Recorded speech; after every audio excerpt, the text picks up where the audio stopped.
안녕하세요. 라디오처럼 듣는 세계적인 운동 정보입니다. 운동을 정말 열심히 하는데도 근육은 왜 기대만큼 안 크고 식단 관리는 왜 이렇게 어려운 걸까요? 오늘 그 답을 좀 찾아보죠. 많은 분들이 좌절하시는 지점, 그러니까 내추럴 방식으로 몸을 만드는 데 있어서 이 과학적인 식단 원칙들, 이걸 제대로 파헤쳐 볼 시간입니다. 아, 네네. 특히 오늘 탄수화물과 지방에 대한 그 뿌리 깊은 오해 있잖아요. 네, 많죠. 그걸 좀 깨뜨리고 여러분께 맞는 최적의 영양 전략, 그 열쇠를 드릴 테니 집중해 주시면 좋겠습니다. 좋습니다.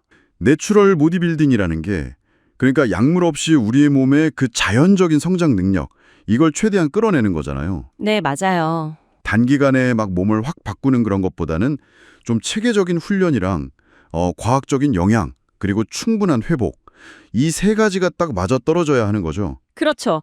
조화가 중요해요. 어떻게 보면 그냥 건강한 생활 습관 그 자체를 만들어가는 과정 같기도 하고요. 네네. 그래서 이게 장기적인 관점이랑 꾸준함이 정말 필수예요. 단순히 뭐 근육 키우는 걸 넘어서서 훈련, 영양, 회복, 심지어는 그 정신적인 부분까지 다 최적화하는 거니까요. 아, 전반적으로 다 관리하는 거군요. 네. 그러니까 전반적으로 건강한 삶을 만들어가는 과정이죠. 그래서 처음 하시는 분들은 약간 그 빨리 결과 봐야지 하는 기대를 조금 내려놓는 게 좋아요. 아, 조급해하지 말고요. 네. 이 긴 여정을 좀 이해하는 게 중요하거든요. 그래야 안 지치죠. 하긴 뭐 몸은 주방에서 만들어진다 이런 말 진짜 많이 하잖아요. 네네. 근데 이게 내추럴 방식으로 할 때는 훨씬 더 와닿는 것 같아요. 어디서는 뭐 식단이 미치는 영향이 훈련보다 한 5배는 크다 뭐 이런 분석도 있더라고요. 상당히 일리 있는 말이에요. 왜냐면 운동으로 근육에 미세한 손상을 주잖아요. 네. 그 다음에 이제 영양과 휴식을 통해서 회복하면서 더 강해지는 거니까 이때 그 영양소들이 근육 회복하고 합성하는 데 필요한 벽돌이 되는 거고요. 아, 재료가 되는군요. 네, 재료이자 동시에 활동 에너지를 내는 연료 역할도 하는 거죠. 그러니까 충분하고 질 좋은 영양이 제때 공급 안 되면 근육은 성장하기 어렵고 오히려 몸에 부담만 줄 수도 있어요. 그렇겠네요. 특히 운동 초반에 그 막 근육 빨리 크는 시기 있잖아요. 소위 뉴비 게인. 네네, 들어봤어요. 그 효과를 제대로 누리려면 이때 영양 섭취가 정말 중요해요. 아, 그 뉴비 게인 시기? 그걸 놓치지 않으려면 처음부터 식단에 진짜 신경 써야 한다는 거군요. 그렇죠. 그럼 내추럴 식단에서 제일 중요하게 생각해야 될 건 뭘까요? 역시 건강이랑 지속 가능성 뭐 이런 거겠죠? 맞습니다. 잠깐 효과 보려고 막 몸 상하게 하거나 평생 지키지도 못할 그런 극단적인 방법은 좀 의미가 없지 않나 싶고요. 바로 그 점이 핵심입니다. 아무리 이론적으로 완벽한 식단이라도 뭐랄까 우리가 오랫동안 즐겁게 할 수 없다면 소용없잖아요. 그렇죠. 힘들면 오래 못하죠. 그래서 어느 정도 융통성이 필요하고요. 가끔은 뭐 사회생활이나 개인적인 입맛하고도 좀 타협을 해야 할 때도 있고요. 네. 어떤 음식을 막 무조건 금지 하기보다는 그 균형 잡힌 영양 원칙을 이해하고 좀 더 건강한 선택지를 늘려나가는 그 능력을 기르는 게 중요해요. 아, 능력을 기른다? 네. 이건 잠깐 하는 다이어트가 아니라 평생 가져갈 건강한 식습관을 만드는 과정으로 봐야 해요. 그렇군요. 아, 평생 습관으로 만든다는 관점. 네, 이해가 되네요. 근데 이걸 우리 한국 사람들이 실천하려면 이게 좀 더 고민이 필요할 것 같긴 해요. 네, 맞아요. 우리는 일단 밥이 주식이고 국이나 찌개 같은 것도 자주 먹고 또 회식 문화도 있고 그죠? 그렇죠. 서구에서 나온 그런 가이드라인을 그냥 그대로 적용하기는 좀 현실적으로 어렵지 않을까요? 맞습니다. 그 한국의 식문화, 그 특수성을 반드시 고려해야 해요. 그냥 이상적인 식단만 막 들이밀면 현실적인 어려움 때문에 금방 포기하기 쉽거든요. 네, 현실의 벽이 있죠. 중요한 건 완벽함보다는 뭐랄까 꾸준히 할 수 있는 실천이에요. 예를 들면 흰쌀밥 대신에 잡곡밥을 기본으로 한다거나 아, 네, 구건할 수 있겠네요. 그리고 국이나 찌개는 건더기 위주로 먹고 국물은 좀 의식적으로 덜 먹는 거죠. 외식할 때도 보면 비교적 단백질이랑 채소가 좀 많은 한식 메뉴를 고르는 요령 같은 거요. 아, 요령이 필요하군요. 네, 그렇게 우리 일상 속에서 적용 가능한 방법을 찾는 게 중요해요. 그래야 식단 관리를 꾸준히 할 수 있는 거죠. 지속 가능성이 높아지는 길이에요. 결국 내추럴 보디빌딩 식단이라는 게 단순히 뭘 먹냐 마냐 이걸 넘어서는 문제네요. 그렇죠. 어떤 과학적인 원리를 이해하고 또 자기 상황, 특히 우리 한국적인 맥락에 맞게 이걸 잘 응용하는 능력. 그게 중요한 거군요. 그렇습니다. 이런 식으로 식단에 접근하는 건 단순히 몸 만드는 기술을 배우는 것 이상이에요. 우리 삶 전반에 걸쳐서 되게 긍정적인 변화를 가져올 수 있는 아주 중요한 첫걸음이 될 수 있습니다. 네. 어쩌면 우리가 매일 그냥 무심코 하는 그 식단 선택 하나하나가 좀 긴 관점에서 보면 나라는 존재를 어떻게 만들어가고 있는지 한번 돌아보게 하는 그런 계기가 될 수도 있겠다 싶어요. 운동하고 나서 근육 키우려면 단백질 꼭 먹어야 한다 이런 얘기 많이 하잖아요. 네, 그렇죠. 이게 단순히 근육을 이렇게 탁 만드는 벽돌 같은 역할만 하는 게 아니라면서요. 맞아요. 그게 뭐 호르몬이나 효소 같은 거 만들 때도 쓰이고 사실 우리 몸에서 되게 여러 가지 일을 해요. 아하. 특히 그 필수 아미노산 있잖아요. 몸에서 못 만드는 거. 네네. 이건 진짜 꼭 먹어서 채워줘야 되는 거죠. 안 그러면 뭐 근육은 둘째치고 몸 기능 자체가 좀 힘들어질 수 있어요. 그렇군요. 그럼 근육을 좀 키우겠다 할 때는 단백질을 어느 정도 먹는 게 좋은 건가요? 보통 연구들 보면 일반적으로 체중 1kg당 한 1.6g에서 2.2g 이 정도 사이를 많이 권장해요. 와, 1.6에서 2.2면 차이가 좀 있네요. 네, 이게 개인마다 운동 얼마나 하는지 목표가 뭔지에 따라 조절이 필요한 거죠. 근데 또 재미있는데 살 빼면서 근육은 지키고 싶을 때 있잖아요. 아, 네. 다이어트 할 때요. 그럴 때는 오히려 단백질을 평소보다 조금 더 먹는 게 좋을 수도 있다는 거예요. 오, 더요. 네, 예를 들면 뭐 체중 1kg당 1.5g에서 많게는 한 2.2g까지도 이야기가 나와요. 근육 빠지는 거 막아주고 또 포만감도 주니까 다이어트에 도움이 될 수 있다 뭐 이런 거죠. 이야, 그렇군요. 그러니까 단순히 막 근육 늘릴 때뿐만 아니라 관리 중에도 단백질이 진짜 중요하네요. 그렇죠. 그럼 이런 단백질은 보통 어디서 얻죠? 다들 닭가슴살만 생각하기 쉬운데 다른 좋은 것도 많지 않나요? 당연하죠. 닭가슴살 말고도 뭐 소고기나 돼지고기 기름 없는 부위 있잖아요. 네. 그런 살코기 아니면 연어, 참치 같은 생선들 이것도 엄청 좋은 단백질이죠. 아, 생선도요? 그리고 계란, 그렉 요거트도 빼놓을 수 없고요. 식물성 중에서는 뭐 두부, 렌틸콩 이런 것들도 괜찮아요. 두부? 렌틸콩? 네.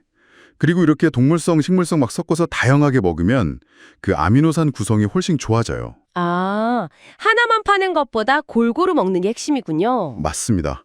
근데 요즘 바쁘니까 막 식사로 다 못 챙기면 그 유청 단백질 같은 보충제도 많이들 드시잖아요. 네, 그렇죠. 근데 여기서 약간 사람들이 오해하는 게 있는 것 같아요. 그 왜 단백질 그냥 많이 먹으면 장땡 이런 생각이에요. 아, 그거 정말 중요한 포인트예요. 일종의 뭐랄까, 단백질 만능주의? 네네, 그런 거요. 근데 사실은 일정 수준 이상 먹는다고 해서 근육이 계속 막 그만큼 더 빨리 자라는 건 아니거든요. 아, 정말요? 네. 우리 몸이 한 번에 딱 처리하고 쓸 수 있는 단백질 양에는 한계가 있어요. 그럼 만약에 단백질만 너무 많이 먹으면 어떻게 될까요? 글쎄요. 다른 거 먹을 배가 없으려나? 뭐 탄수화물이나 지방 같은 거요? 정확해요. 바로 그거죠. 탄수화물은 운동할 때 힘내주는 에너지원이고 또 좋은 지방은 호르몬 만들고 세포 기능에 꼭 필요하거든요. 아, 근데 단백질에만 너무 집중하면 이런 것들을 제대로 못 챙겨 먹게 되고 결국 영양 균형이 깨지는 거죠. 그럼 몸에 안 좋겠네요. 그렇죠. 심하면 오히려 운동 능력이 떨어지거나 막 피곤해지고 심지어 호르몬 문제까지 생겨서 장기적으로는 근육 만드는데 방해가 될 수도 있어요. 뭐든 너무 과하면 안 녹아져. 그렇구나. 결국 그럼 얼마나 많이 먹냐 이거보다는 얼마나 딱 맞게 그리고 꾸준히 먹는지가 중요한 거네요. 네, 맞습니다. 양만 중요한 게 아니라 질도 봐야 하고요. 정확해요. 단백질의 질이라는 건 결국 그 안에 어떤 필수 아미노산이 얼마나 잘 들어있냐는 건데 아까 말했듯이 동물성이랑 식물성을 골고루 먹는 게 좋아요. 아, 골고루. 네, 뭐 예를 들면 콩에는 라이신이 많고 곡류에는 메티오닌이 많고 이런 식으로 서로 보완이 되거든요. 그러니까 한 가지만 고집하지 말고 다양하게 먹는 게 훨씬 현명한 거죠. 그렇군요. 결국 근육 성장이라는 게 단백질 하나로만 딱 되는 게 아니잖아요. 영양 균형 잘 맞추고 푹 쉬고 운동도 적절히 하고 이 모든 게 다 조화가 돼야 효과가 제일 좋은 거예요. 네, 종합적인 거군요. 그러니까 단백질 섭취는 항상 전체 식단이라는 큰 그림 안에서 봐야 해요. 내 몸에 필요한 적정량을 알고 다양한 음식을 통해 좋은 단백질을 얻으면서 다른 영양소랑 균형을 맞추는 거. 이게 근육 성장뿐만 아니라 우리 전체 건강을 위해서도 훨씬 좋은 지속 가능한 방법이라는 거죠. 혹시 지금 단백질량에만 너무 신경 쓰고 계셨다면 식단 전체를 한번 쭉 점검해 보시는 것도 좋을 것 같아요. 어쩌면 탄수화물이나 좋은 지방을 조금 더 늘리는 게 오히려 근육 성장에 도움이 될 수도 있거든요. 운동할 때 혹시 연류가 좀 부족한가? 이런 느낌 받으실 때 있잖아요. 많은 경우에 그 답이 바로 탄수화물에 있을 수 있습니다. 네, 맞아요. 탄수화물이 우리 몸의 진짜 핵심 에너지원이니까요. 특히 근육이랑 간의 그 글리코겐 형태로 에너지를 딱 저장해두는 방식이죠. 그렇죠. 고강도 운동할 때는 바로 이 저장된 글리코겐을 꺼내 쓰는 거고요. 그래서 충분히 이걸 채워두는 게 정말 중요합니다. 이게 뭐 운동 수행 능력 향상이나 집중력 유지, 그리고 또 회복 속도에도 바로 영향을 주거든요. 네, 몸이 한 대략 90분 정도, 그 정도 고강도 운동을 버틸 글리코겐을 저장한다고 하죠. 맞아요. 그래서 그 이상 운동하시거나 뭐 매일 훈련하는 분들한텐 탄수화물 보충 전략이 진짜 더 중요해지는 거죠. 근데 탄수화물이라고 다 같은 건 아니잖아요. 아, 그렇죠. 흔히 좋은 탄수화물, 나쁜 탄수화물 이렇게 나누잖아요. 좋은 탄수화물, 그러니까 복합 탄수화물은 통곡물 같은 거요. 현미나 퀴노아 아니면 고구마, 감자, 대부분 채소나 과일. 이런 건 소화 흡수가 좀 천천히 돼요. 아, 천천히 되니까 혈당도 안정적이고 포만감도 오래 가겠네요. 네, 바로 그거죠. 그럼 반대로 나쁜 탄수화물은 주로 어떤 걸까요? 그건 주로 설탕이나 흰 밀가루로 만든 빵, 면, 아니면 단 음료수 같은 거요. 단순 탄수화물, 정제 탄수화물이라고 하죠. 아, 그런 것들. 네, 이런 건 소화 흡수가 엄청 빨라요. 그래서 혈당을 확 올리죠. 빠르게 에너지가 필요할 땐 좋을 수도 있겠지만. 뭐 그럴 수도 있지만 너무 많이 먹으면 문제예요. 안 쓰인 에너지가 지방으로 갈 가능성이 높거든요. 그렇군요. 그럼 특히 근육 늘리려는 분들, 이분들한테는 탄수화물 섭취 전략이 더 중요하겠네요. 아주 중요하죠. 운동 전에 먹으면 운동할 때 에너지를 딱 주고 운동 끝나고 먹으면. 그때는 이제 쓴 글리코겐을 빨리 채워주면서 근육 회복이랑 성장을 돕는 거죠. 만약에 운동 전에 탄수화물이 좀 부족하다면 아무래도 운동 강도나 시간이 좀 줄 수밖에 없겠네요. 그렇죠. 그러면 결국 운동 효과도 좀 덜 보게 되고요. 그래서 운동 루틴에 잘 맞춰서 좋은 탄수화물을 충분히 먹는 게 좋다는 거군요. 네, 맞습니다. 예를 들면 뭐 현미밥이나 퀴노아 같은 통곡물 좋고요. 통밀 파스타, 고구마, 감자 다 훌륭한 복합 탄수화물이죠. 과일 중에서는요? 과일은 바나나, 베리류, 사과 같은 게 좋고요. 콩 종류도 포함되고요. 우리 식단에서 쉽게 바꿀 수 있는 건 흰쌀밥 대신에 잡곡밥이나 현미밥 먹는 거. 네, 그거 아주 좋은 방법이죠. 아니면 일반 국수 대신 통밀면이나 메밀면 같은 거 선택하는 것도 좋고요. 그런데 진짜 많은 분들이 아직도 탄수화물 먹으면 살찐다 이렇게 생각하시는 것 같아요. 이 오해는 좀 풀어야 할 것 같은데요. 그거 정말 중요한 포인트예요. 결론부터 딱 말씀드리면 탄수화물 자체가 살을 찌게 한다는 건 잘못된 생각이에요. 살이 찌는 건 결국 총 칼로리 문제라는 거죠. 네, 그렇죠. 먹는 칼로리가 쓰는 칼로리보다 많을 때 살이 찌는 거지 특정 영양소 때문만은 아니에요. 물론 아까 말씀하신 정제된 탄수화물 너무 많이 먹으면 좀 다르겠지만요. 네, 그런 건 과하게 먹으면 혈당 스파이크 오고 인슐린 분비 촉진되고 하면서 지방 쌓이기 쉬운 환경이 될 수는 있죠. 근데 이건 어떤 탄수화물을 얼마나 많이 먹느냐의 문제지 탄수화물 자체가 죄는 아니라는 거죠. 오히려 좋은 탄수화물은 포만감 줘서 덜 먹게 도와줄 수도 있고요. 맞아요. 그런데 반대로 탄수화물을 너무 극단적으로 줄이면 오히려 안 좋을 수도 있다는 거죠. 네, 그렇습니다. 그 저탄수화물 다이어트 극단적으로 하면 단기적으로 살은 좀 빠질 수 있어요. 근데 문제가 많아요. 어떤 문제들이 있을까요? 우선 글리코겐이 바닥나니까 운동 능력이 확 떨어져요. 심하면 근손실 올 수도 있고요. 아, 근손실까지요? 네. 그리고 뇌는 포도당을 주 에너지원으로 쓰는데 이게 부족해지니까 집중력 떨어지고 피곤하고 짜증도 늘 수 있죠. 그런 상태로는 뭐 운동 제대로 하기도 힘들겠네요. 그렇죠. 훈련 강도 유지하기 어렵고 식단 자체도 오래 버티기 힘들어요. 특히 그 약물 도움 없이 운동하는 분들 있잖아요. 내추럴 보디빌더들. 네네. 이런 분들한테는 근육량 지키거나 늘리면서 또 강도 높은 훈련도 해야 하니까 양질의 탄수화물을 충분히 먹는 게 정말 필수적이겠어요. 맞습니다. 필수죠. 여기서 더 나아가서 섭취 타이밍도 중요하다고 하던데요. 네, 그것도 중요해요. 언제 먹느냐? 이것도 효과를 좌우하거든요. 예를 들면요. 가령 운동 한두 시간 전에 복합 탄수화물을 먹으면 운동 중에 에너지가 꾸준히 공급되겠죠. 아, 그렇군요. 운동 후에는요? 운동 직후에는 좀 소화 흡수 빠른 탄수화물이랑 단백질 같이 먹으면 좋아요. 그러면 글리코겐 다시 채우고 근육 회복하는 걸 아주 효과적으로 도울 수 있죠. 아, 타이밍까지 신경 쓰면 탄수화물의 좋은 효과를 더 잘 활용할 수 있겠네요. 단순히 뭘 먹느냐가 아니라 언제 먹느냐까지. 네, 그렇습니다. 여기서 우리가 한 걸음 더 나아가서 생각해 볼 지점이 이거예요. 그냥 단순히 운동 전후라는 일반적인 타이밍 말고요. 개개인의 운동 목표나 훈련 강도, 심지어는 회복 속도나 소화 능력 같은 개인적인 차이에 따라서요. 최적의 탄수화물 종류와 양, 그리고 그 섭취 타이밍이 어떻게 달라질 수 있을까 하는 거죠. 어쩌면 이게 각자의 잠재력을 진짜 최대한으로 끌어내는 그 다음 단계의 열쇠가 될 수도 있지 않을까 싶습니다. 지방, 들으면 일단 피해야 할 것 같고 살찌는 주범, 이렇게 생각하기 쉽잖아요. 네, 그렇죠. 근데 사실 지방은 우리 몸 기능 유지에 없어서는 안 될 정말 핵심 요소거든요. 단순히 그냥 쌓아두는 에너지원이 아니군요. 그럼요. 우리 몸 모든 세포의 막을 만드는 기본 재료고요. 또 호르몬, 특히 테스토스테론 같은 성호르몬 만들 때 이게 결정적이에요. 호르몬까지요? 네. 그리고 비타민 A, D, E, K 같은 거 지용성 비타민들이잖아요. 이런 게 몸에 흡수되려면 지방이 꼭 필요합니다. 아, 그렇군요. 그러면 지방 섭취를 무조건 막 줄이는 건 오히려 좀 문제가 될 수도 있겠네요. 맞아요.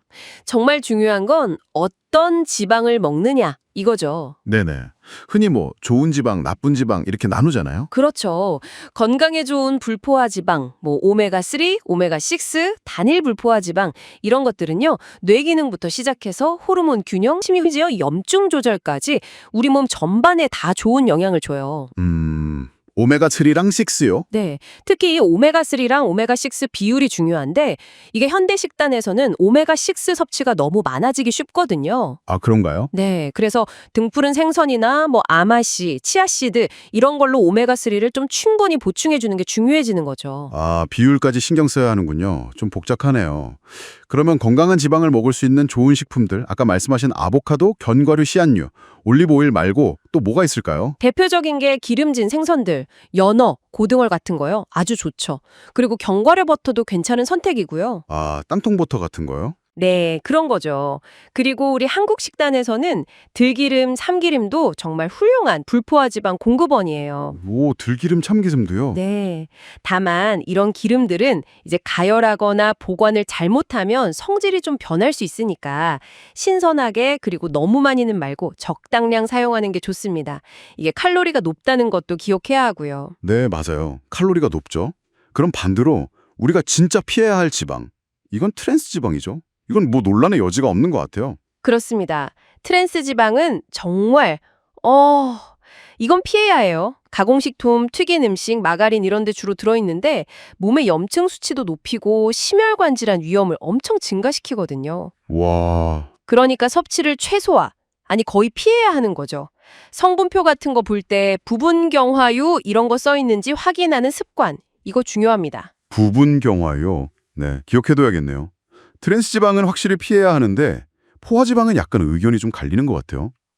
동멸성 지방에 많다고 하는데 이게 무조건 나쁘다고 보긴 좀 어렵다는 이야기도 있잖아요. 네, 맞아요. 포화지방에 대한 논의는 계속되고 있죠.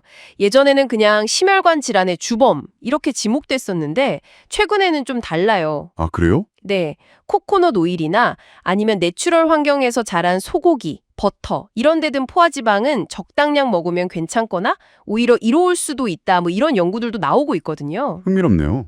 근데 그래도 여전히 너무 많이 먹으면 콜레스테롤 수치나 이런 데 영향을 줄 수 있으니까요. 가공되지 않은 자연식품 위주로 전체 지방 섭취량 안에서 균형을 맞추는 게 현명합니다. 핵심은 결국 양과 질이죠. 결국 지방은 살찜. 이 공식은 정말 너무 단순한 오해였군요. 오히려 좋은 지방은 포만감을 줘서 식욕 조절에도 도움이 되고 신진대사에도 좋을 수 있다는 거잖아요. 맞아요. 극단적으로 저지방 식단하는 거 이거 오히려 건강에 해로울 수 있어요. 왜 그런 거죠? 필수 지방산이 부족해지면 피부가 건조해진다거나 아까 말한 지용성 비타민 흡수가 잘 안 된다거나 심하면 호르몬 불균형까지 올 수 있어요. 호르몬 불균형이요? 네. 특히 운동하시는 분들한테는 이게 중요한데 테스토스테론 같은 호르몬 수치가 떨어지면 근육 성장이나 회복에 더뎌지고 쉽게 피곤해지고 그래요. 지방 섭취가 부족해서 에너지가 없는 상태가 되는 거죠. 와, 근성장에도 영향을 미치는군요. 물론 지방이 그램당 9kcal로 탄수화물이나 단백질보다 칼로리가 2배 이상 높으니까 아무리 좋은 지방이라도 양 조절은 정말 필수겠고요. 정확합니다. 그러니까 우리한테 중요한 건 지방을 무조건 피하는 게 아니에요. 어떤 종류의 지방을 고르고 또 전체 식대 내에서 이걸 얼마나 균형 있게 먹을지 이걸 결정하는 지혜가 필요한 거죠. 네, 지혜. 양질의 지방을 적절히 활용하는 게 그냥 건강 관리뿐만 아니라 뭐 근육 증가 같은 우리 신체 목표를 이루는 데도 필수적이라는 걸 꼭 기억해야 합니다. 그럼 지방을 그냥 단순히 좋다, 나쁘다 이렇게 딱 잘라볼 게 아니라 우리 몸에 어떤 필요한 역할을 하는지 이걸 먼저 이해하고 현명하게 활용하는 관점이 필요하겠네요. 네, 바로 그거예요.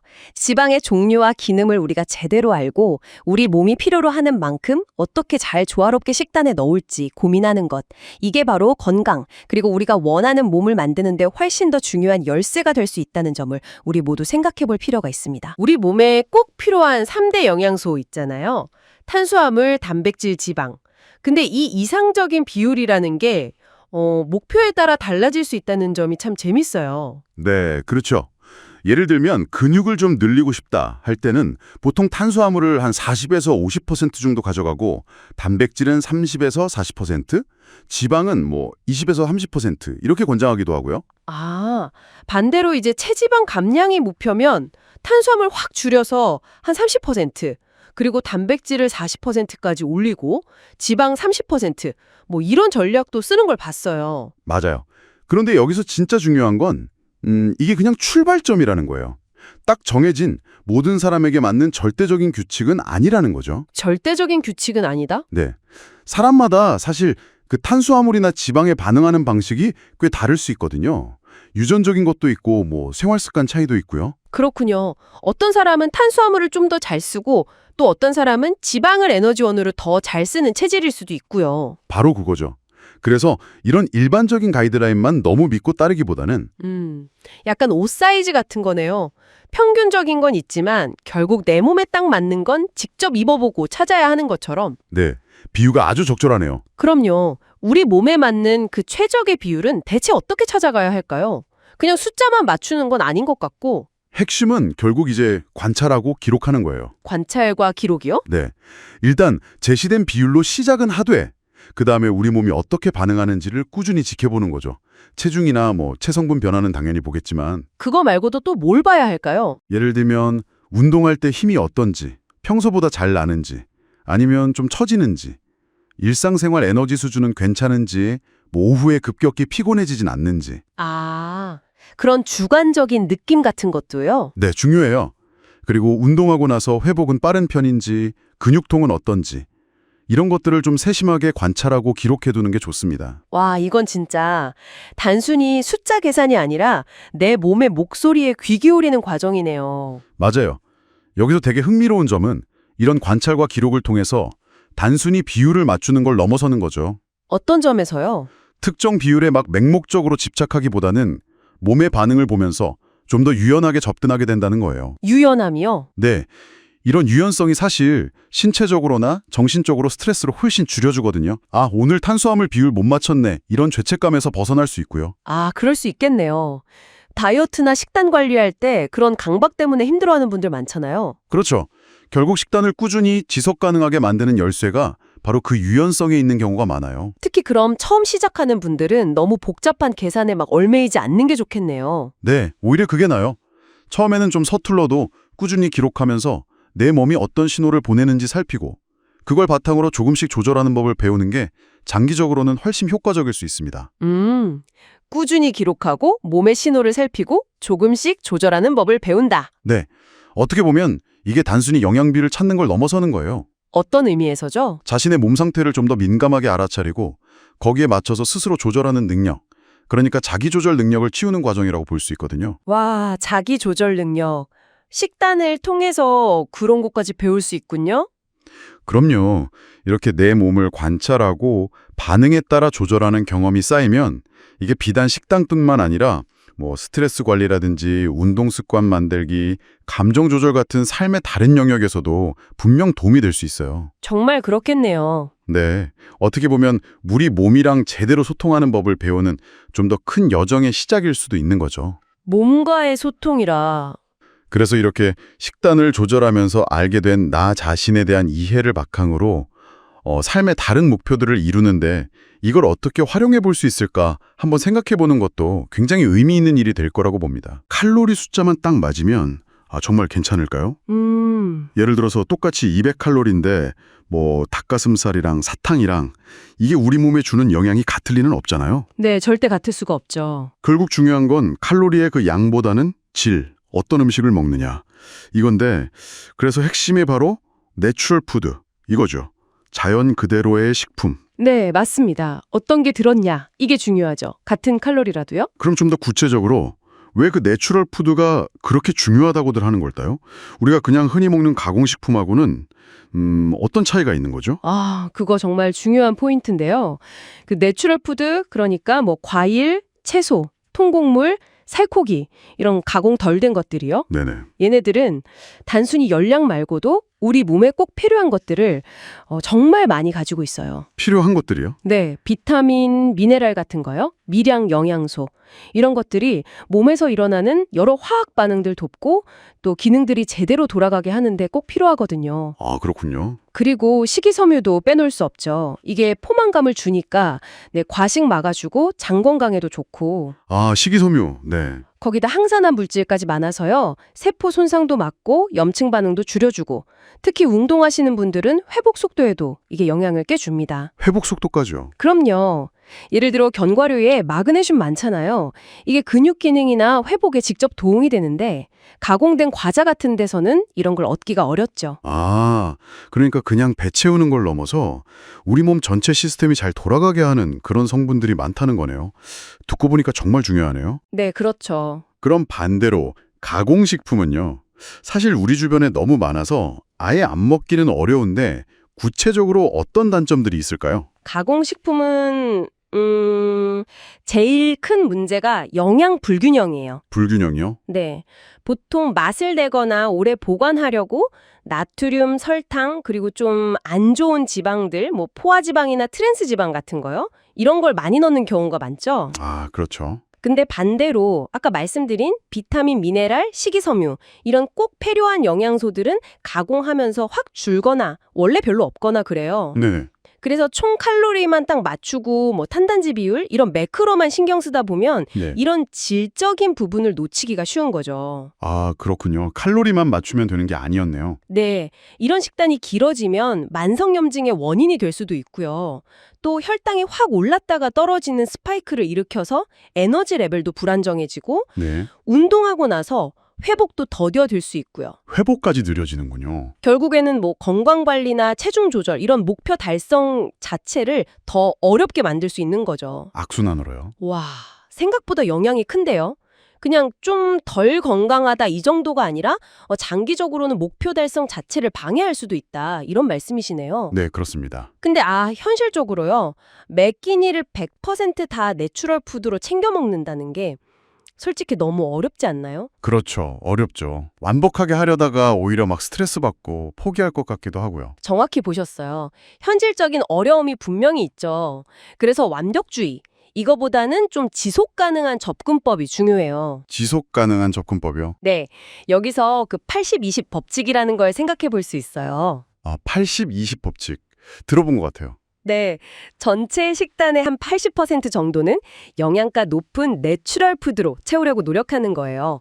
근데 나머지 20%는 약간의 유연성을 주는 거죠. 20%는 좀 자유롭게. 그렇죠. 친구들 만날 때나 뭐 가끔 정말 먹고 싶은 간식 있을 때 그런 걸 위한 여지를 남겨두는 거예요. 가끔 한 번씩 먹는다고 전체 목표가 망가지지는 않거든요. 네, 그렇죠. 중요한 건 대부분의 식사에서 건강한 선택을 하려고 노력하는 거, 그리고 꾸준함이에요. 그래야 뭐 죄책감 없이 길게 건강한 식습관을 가져갈 수 있고 이게 진짜 성공적인 건강관리의 핵심입니다. 너무 엄격하면 결국 못 지켜요. 80-20 법칙이라. 확실히 좀 숨통이 트이는 느낌인데요. 완벽하지 않아도 괜찮다. 이런 생각으로 꾸준히 하는 게 중요하겠군요. 네, 바로 그거죠. 결국 우리가 매일 어떤 음식을 입에 넣는가 하는 문제는요, 단순히 체중계 숫자 바꾸는 그런 행위가 아니에요. 네. 그날그날의 뭐 에너지 수준, 집중력, 또 몸의 회복 능력, 그리고 더 길게 봐서는 10년, 20년 후의 건강 상태까지 다 좌우하는 정말 중요한 결정이라는 걸 기억할 필요가 있겠습니다.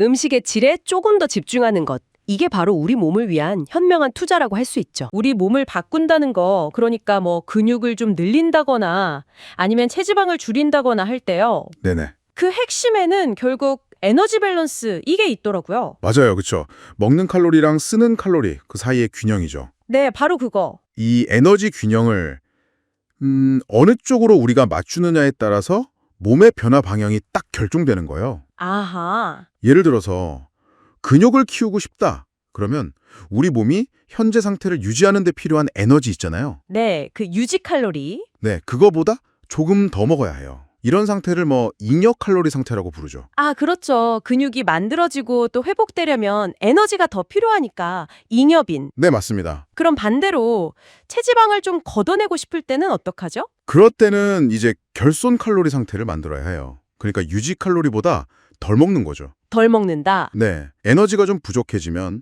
몸이 저장해둔 체지방을 꺼내서 에너지원으로 쓰기 시작하거든요. 아, 비축된 걸 쓰는군요. 그렇죠.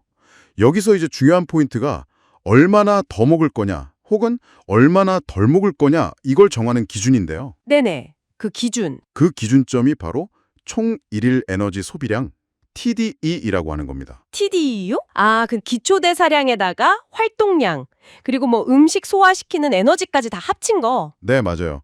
그 모든 걸 다 합한 값이 TDE죠. 이걸 알아야 뭐 잉여로 갈지 결손으로 갈지 계획을 세우겠네요. 정확합니다. 근데 이 TDE라는 게 사람마다 활동 수준이나 신체 구성 같은 게 다 다르잖아요. 그렇죠. 다 다르죠. 그렇죠. 보통 추정치를 쓰게 되는데 여기서 약간의 오차가 생길 수 있다는 점은 좀 염두에 둬야 돼요. 계산기마다도 좀 다르게 나오기도 하고요. 맞아요. 그럴 수 있죠. 그럼 일단 TDE 추정치를 딱 기준으로 잡고 근육 늘리고 싶으면 TDEA 한 10에서 20% 정도? 네. 칼로리로는 대략 한 200에서 500kcal 정도를 더하고 네, 그 정도요. 반대로 체지방 빼려면 그만큼 빼는 거. 이게 좀 일반적인 시작점이겠군요. 네, 보통 그 정도가 이제 흔히 권장되는 범위인데요. 근데 여기서 진짜 중요한 게 있어요. 뭔가요? 너무 욕심을 부리면 안 된다는 거예요. 아, 욕심. 네. 잉여 칼로리가 너무 많아지면 물론 근육도 늘겠지만 원치 않는 체지방이 너무 많이 쌓일 수가 있고요. 아, 그쵸. 지방만 느는 건 좀 그렇죠. 반대로 결손 칼로리가 너무 크면 어떨까요? 체중은 막 빨리 줄어들지 몰라도 혹시 막 근육이 같이 빠진다거나 맞아요. 근손실. 아니면 몸이 막 에너지를 아끼려고 대사율 가치를 확 낮춰버릴 수도 있겠네요. 바로 그거예요. 그럼 장기적으로 보면 오히려 다이어트가 더 힘들어지는 거죠. 아, 그렇군요. 악순환이네요. 네. 그리고 너무 극단적으로 칼로리를 제한하면 영양결핍이라든지 호르몬 불균형 같은 좀 건강 문제로 이어질 수도 있고요. 그러니까 무조건 막 많이 더하거나 빼는 게 좋은 게 아니네요? 절대 아니죠. 그래서 우리 몸이 어떻게 반응하는지를 진짜 세심하게 관철하면서 조절하는 과정이 꼭 필요해요. 마치 악기 조율하듯이 좀 섬세하게 접근해야 된다. 이런 말씀이시네요? 네, 비유가 좋네요. 그러니까 계산된 칼로리는 그냥 시작점일 뿐이고 실제 우리 몸의 변화, 예를 들면 체중 변화 추이라던가 네네. 아니면 운동할 때 힘이 좀 어떤지, 컨디션은 괜찮은지 이런 걸 계속 체크해야 된다는 거죠. 그렇습니다. 초기 설정 값으로 일단 시작은 하되 적어도 한 2주에서 4주 정도는 꾸준히 지켜보는 거예요. 아, 2주에서 4주? 네, 그러면서 체중이 내가 목표한 대로 잘 변하고 있는지, 운동할 때 너무 기운이 없진 않은지 이런 걸 살펴봐야죠. 만약에 변화가 없거나 원치 않는 방향으로 가면요? 그럴 때는 섭취 칼로리를 아주 조금씩, 예를 들어 한 100에서 200kcal 정도씩 미세하게 조정을 해보는 거예요. 아, 조금씩. 네. 네. 그렇게 하면서 우리 몸에 맞는 최적의 지점을 찾아가는 거죠. 이게 바로 정말 나한테 맞는 그리고 지속 가능한 변화를 만드는 핵심이라고 할 수 있습니다. 결국 이 칼로리 섭취량을 조절하는 게 체성분 변화의 가장 기본적이면서도 또 가장 강력한 방법이라는 건 분명해요. 네, 그렇죠. 기본 중에 기본. 근데 여기서 한 걸음만 더 나아가서 생각해 볼 게 있어요. 우리가 설정한 그 총 칼로리를 어떤 영양소로 채우느냐, 이건 중요하지 않을까요? 아, 그쵸. 같은 칼로리라도 뭘로 먹느냐. 네, 똑같은 500kcal 잉여라도 이걸 단백질 위주로 채웠을 때랑 탄수화물 위주로 채웠을 때 우리 몸의 반응이나 그 결과가 또 어떻게 달라질지 이것도 한번 고민해 볼 문제라는 거죠. 여러분, 근육량을 좀 늘려보겠다. 이른바 벌크업을 할 때요.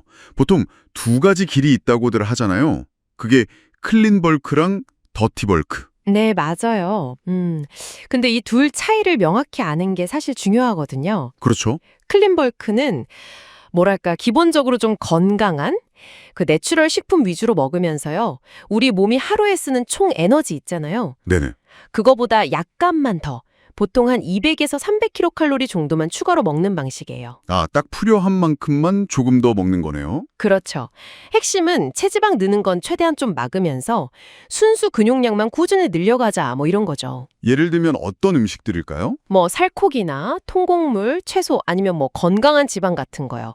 이런 걸로 식단을 잘 짜는 거죠. 아하, 반면에 더티 벌크는 이름부터가 약간 좀 거칠죠? 네, 그쵸. 이건 뭐 칼로리 총량만 채우면 된다. 이런 느낌으로 고칼로리, 정크푸드나 가공식품도 막 가리지 않는 거고요. 네, 맞습니다. 근데 문제는 많은 분들, 특히 이제 막 운동 시작하신 분들이 벌크업이니까 아무거나 막 먹어도 돼. 이렇게 오해하고 더티 벌크를 선택하는 경우가 꽤 있다는 거예요. 그럴 수 있겠네요. 빨리 몸 커지는 게 보이니까. 네, 단계적으로 보면 체중은 빨리 들죠.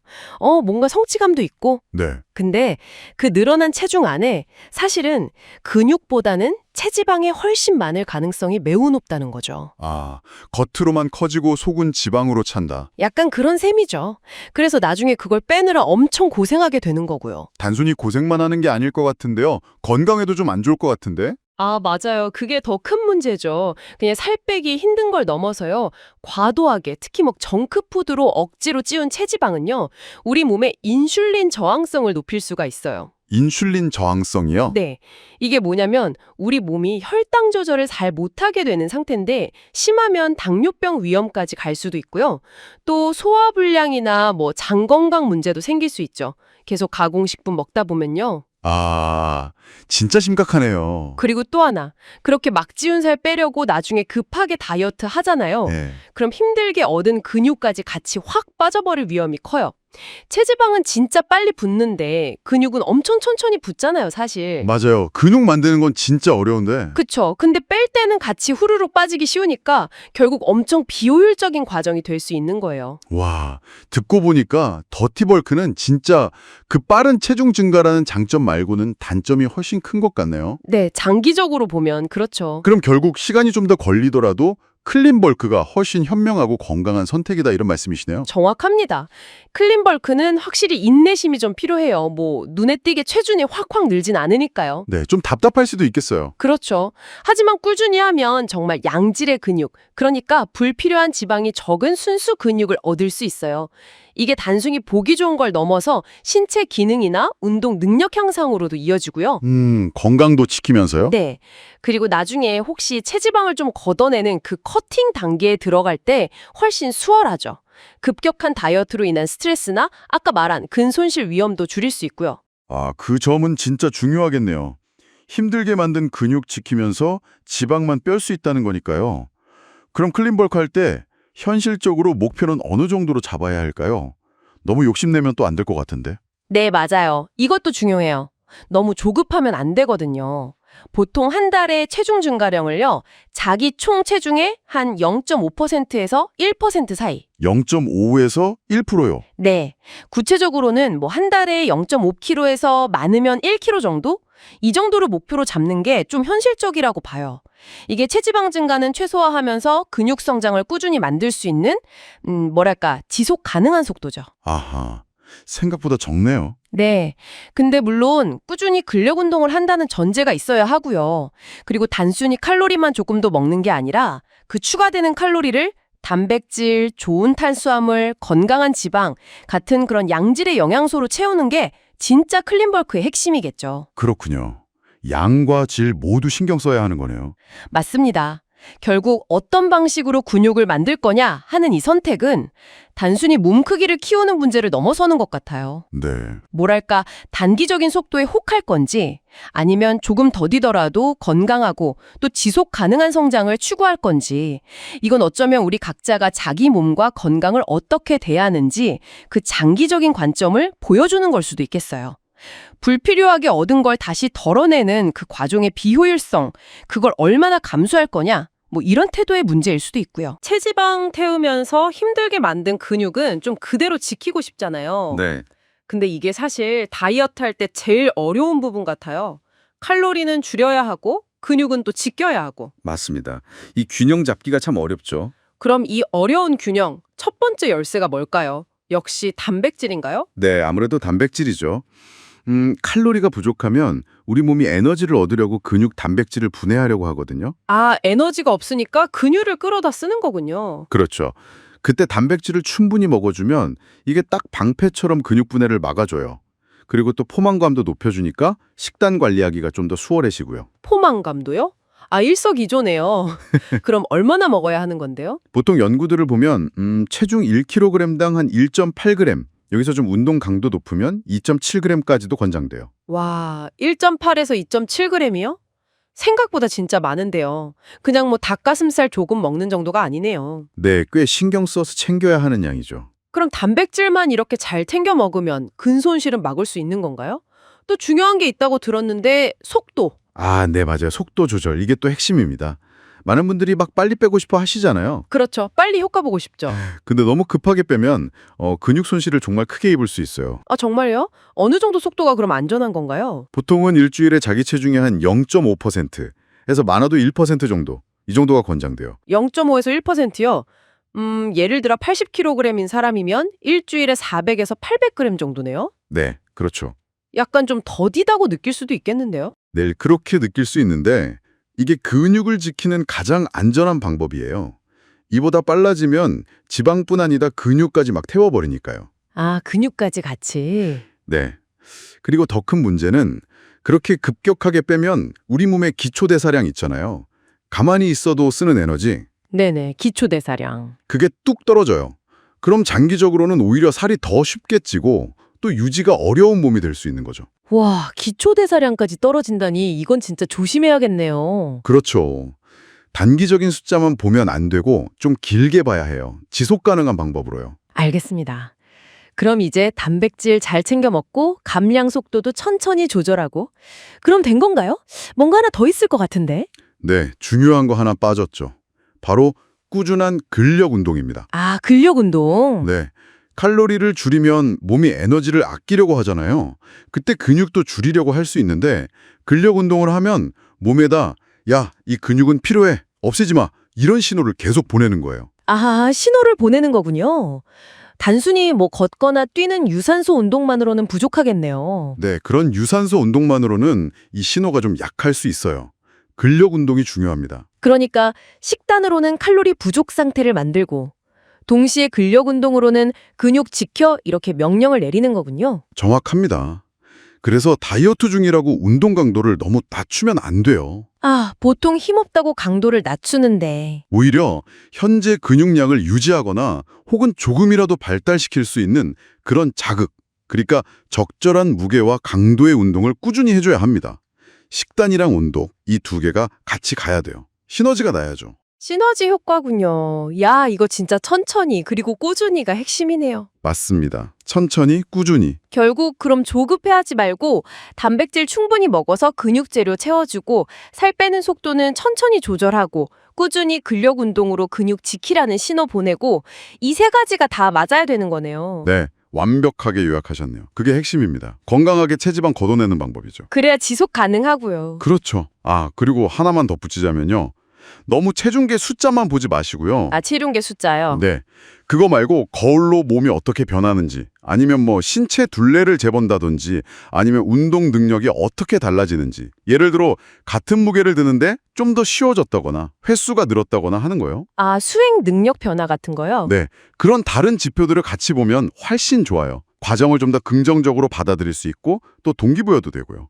몸의 변화가 꼭 숫자로만 나타나는 건 아니니까요. 근육을 만들려면 칼로리를 더 먹어야 하고, 지방을 빼려면 덜 먹어야 하는데, 이걸 동시에 하는 거, 그 신체 재구성이라는 게 진짜로 가능할까요? 이게 좀 말이 안 되는 것 같기도 하고요. 네, 그렇죠. 이게 상당히 흥미로운 주제인데 실제로 특정 조건 하에서는 가능합니다. 정말요? 네. 뭐랄까 일종의 보너스 기간처럼 주어지는 거죠. 보너스요? 아, 그거 좋네요. 그럼 어떤 분들이 그런 행운을 얻을 수 있는 건가요? 혹시 운동 아예 처음 시작하는 분들? 정확합니다. 딱 맞추셨어요. 운동 경험이 거의 없는 분들이 처음 근력 운동 시작할 때 그때 제일 두드러지죠. 아하, 흔히들 뉴비 개인이라고 부르잖아요. 네네, 들어갔어요. 우리 몸이 새로운 근력 운동이라는 이 강력한 자극에 엄청 민감하게 반응해요. 그래서 근육 합성 신호가 막 강하게 오면서 동시에 또 에너지 균형 맞추려고 저장된 지방을 사용하는 효율도 높아지는 딱 그런 시기인 거죠. 그렇군요. 신기하네요. 그럼 혹시 운동을 꽤 하다가 사정이 있어서 오랫동안 쉬었던 분들 있잖아요. 네네. 그런 분들이 다시 시작하면 뭔가 몸이 빨리 돌아오는 것 같던데 이것도 좀 관련이 있을까요? 아, 네. 아주 예리하신데요. 그게 바로 두 번째 그룹이에요. 아, 정말요? 네. 과거 운동 경력 때문에 근육 세포 안에 있는 그 핵, 미오누클레이라고 하는데 그 수가 늘어난 상태인 경우가 많거든요. 네. 운동을 쉬면 근육 크기는 줄어도 그 핵 숫자는 어느 정도 유지가 돼요. 그래서 다시 운동을 시작하면 단백질 합성이 훨씬 효율적으로 일어나는 거죠. 이게 바로 머슬 메모리 효과라고 하는 거고요. 덕분에 근육 회복하면서 체지방 감소, 이게 동시에 일어날 가능성이 꽤 커집니다. 자전거 타는 법, 몸이 기억하는 거랑 비슷하다고 할 수 있죠. 이야, 몸이 기억한다니 진짜 신기하네요. 그럼 마지막 그룹은 누군가요? 마지막 그룹은요, 체지방률이 좀 상당히 높은 분들입니다. 아, 체지방률이 높은 분들? 네. 몸에 이미 쓸 수 있는 에너지, 그러니까 저장된 지방이 워낙 많으니까요. 칼로리를 막 엄청 많이 먹지 않아도 근력 운동이라는 강한 근육 성장 신호가 딱 주어지면 이 지방을 에너지원으로 당겨 쓰면서 근육 만들 여력이 상대적으로 좀 더 큰 편인 거죠. 들어보니까 확실히 특정 그룹에게는 가능성이 있네요. 근데 저처럼 몇 년 동안 꾸준히 운동해온 사람들은요? 계속 이런 효과가 나타날 수 있을까요? 솔직히 좀 정체기가 온 것 같기도 하거든요. 현실적으로는 어렵습니다. 아, 역시. 그렇죠. 우리 몸이라는 게 운동 자극에 점점 적응을 하잖아요. 효율성이 높아지니까 운동 경력이 어느 정도 쌓인 중급자 이상부터는 이 신체 재구성 효과가 확 떨어지거나 속도가 엄청 느려집니다. 네. 그래서 대부분 숙련된 운동인들은 목표를 딱 정하죠. 근육량 늘리는 기간, 즉 벌크업, 아니면 체지방 줄이는 커팅.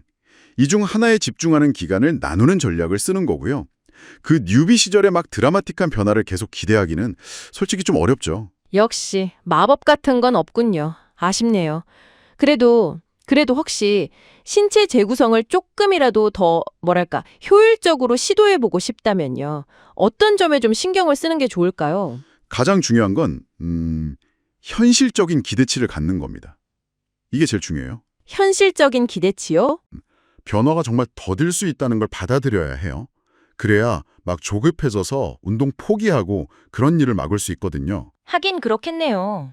전략적으로는 칼로리 섭취를 현재 체중 유지 수준에서 아주 약간만, 정말 미세하게 줄이거나 늘리는 정도로 조절하고요.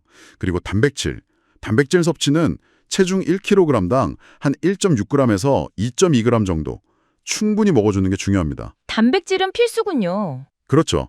그리고 꾸준한 근력 운동, 이걸 통해서 점진적 과부하, 그러니까 운동 강도나 양을 조금씩 계속 늘려나가야 근육에 계속 성장하라는 신호를 줄 수 있는 거고요.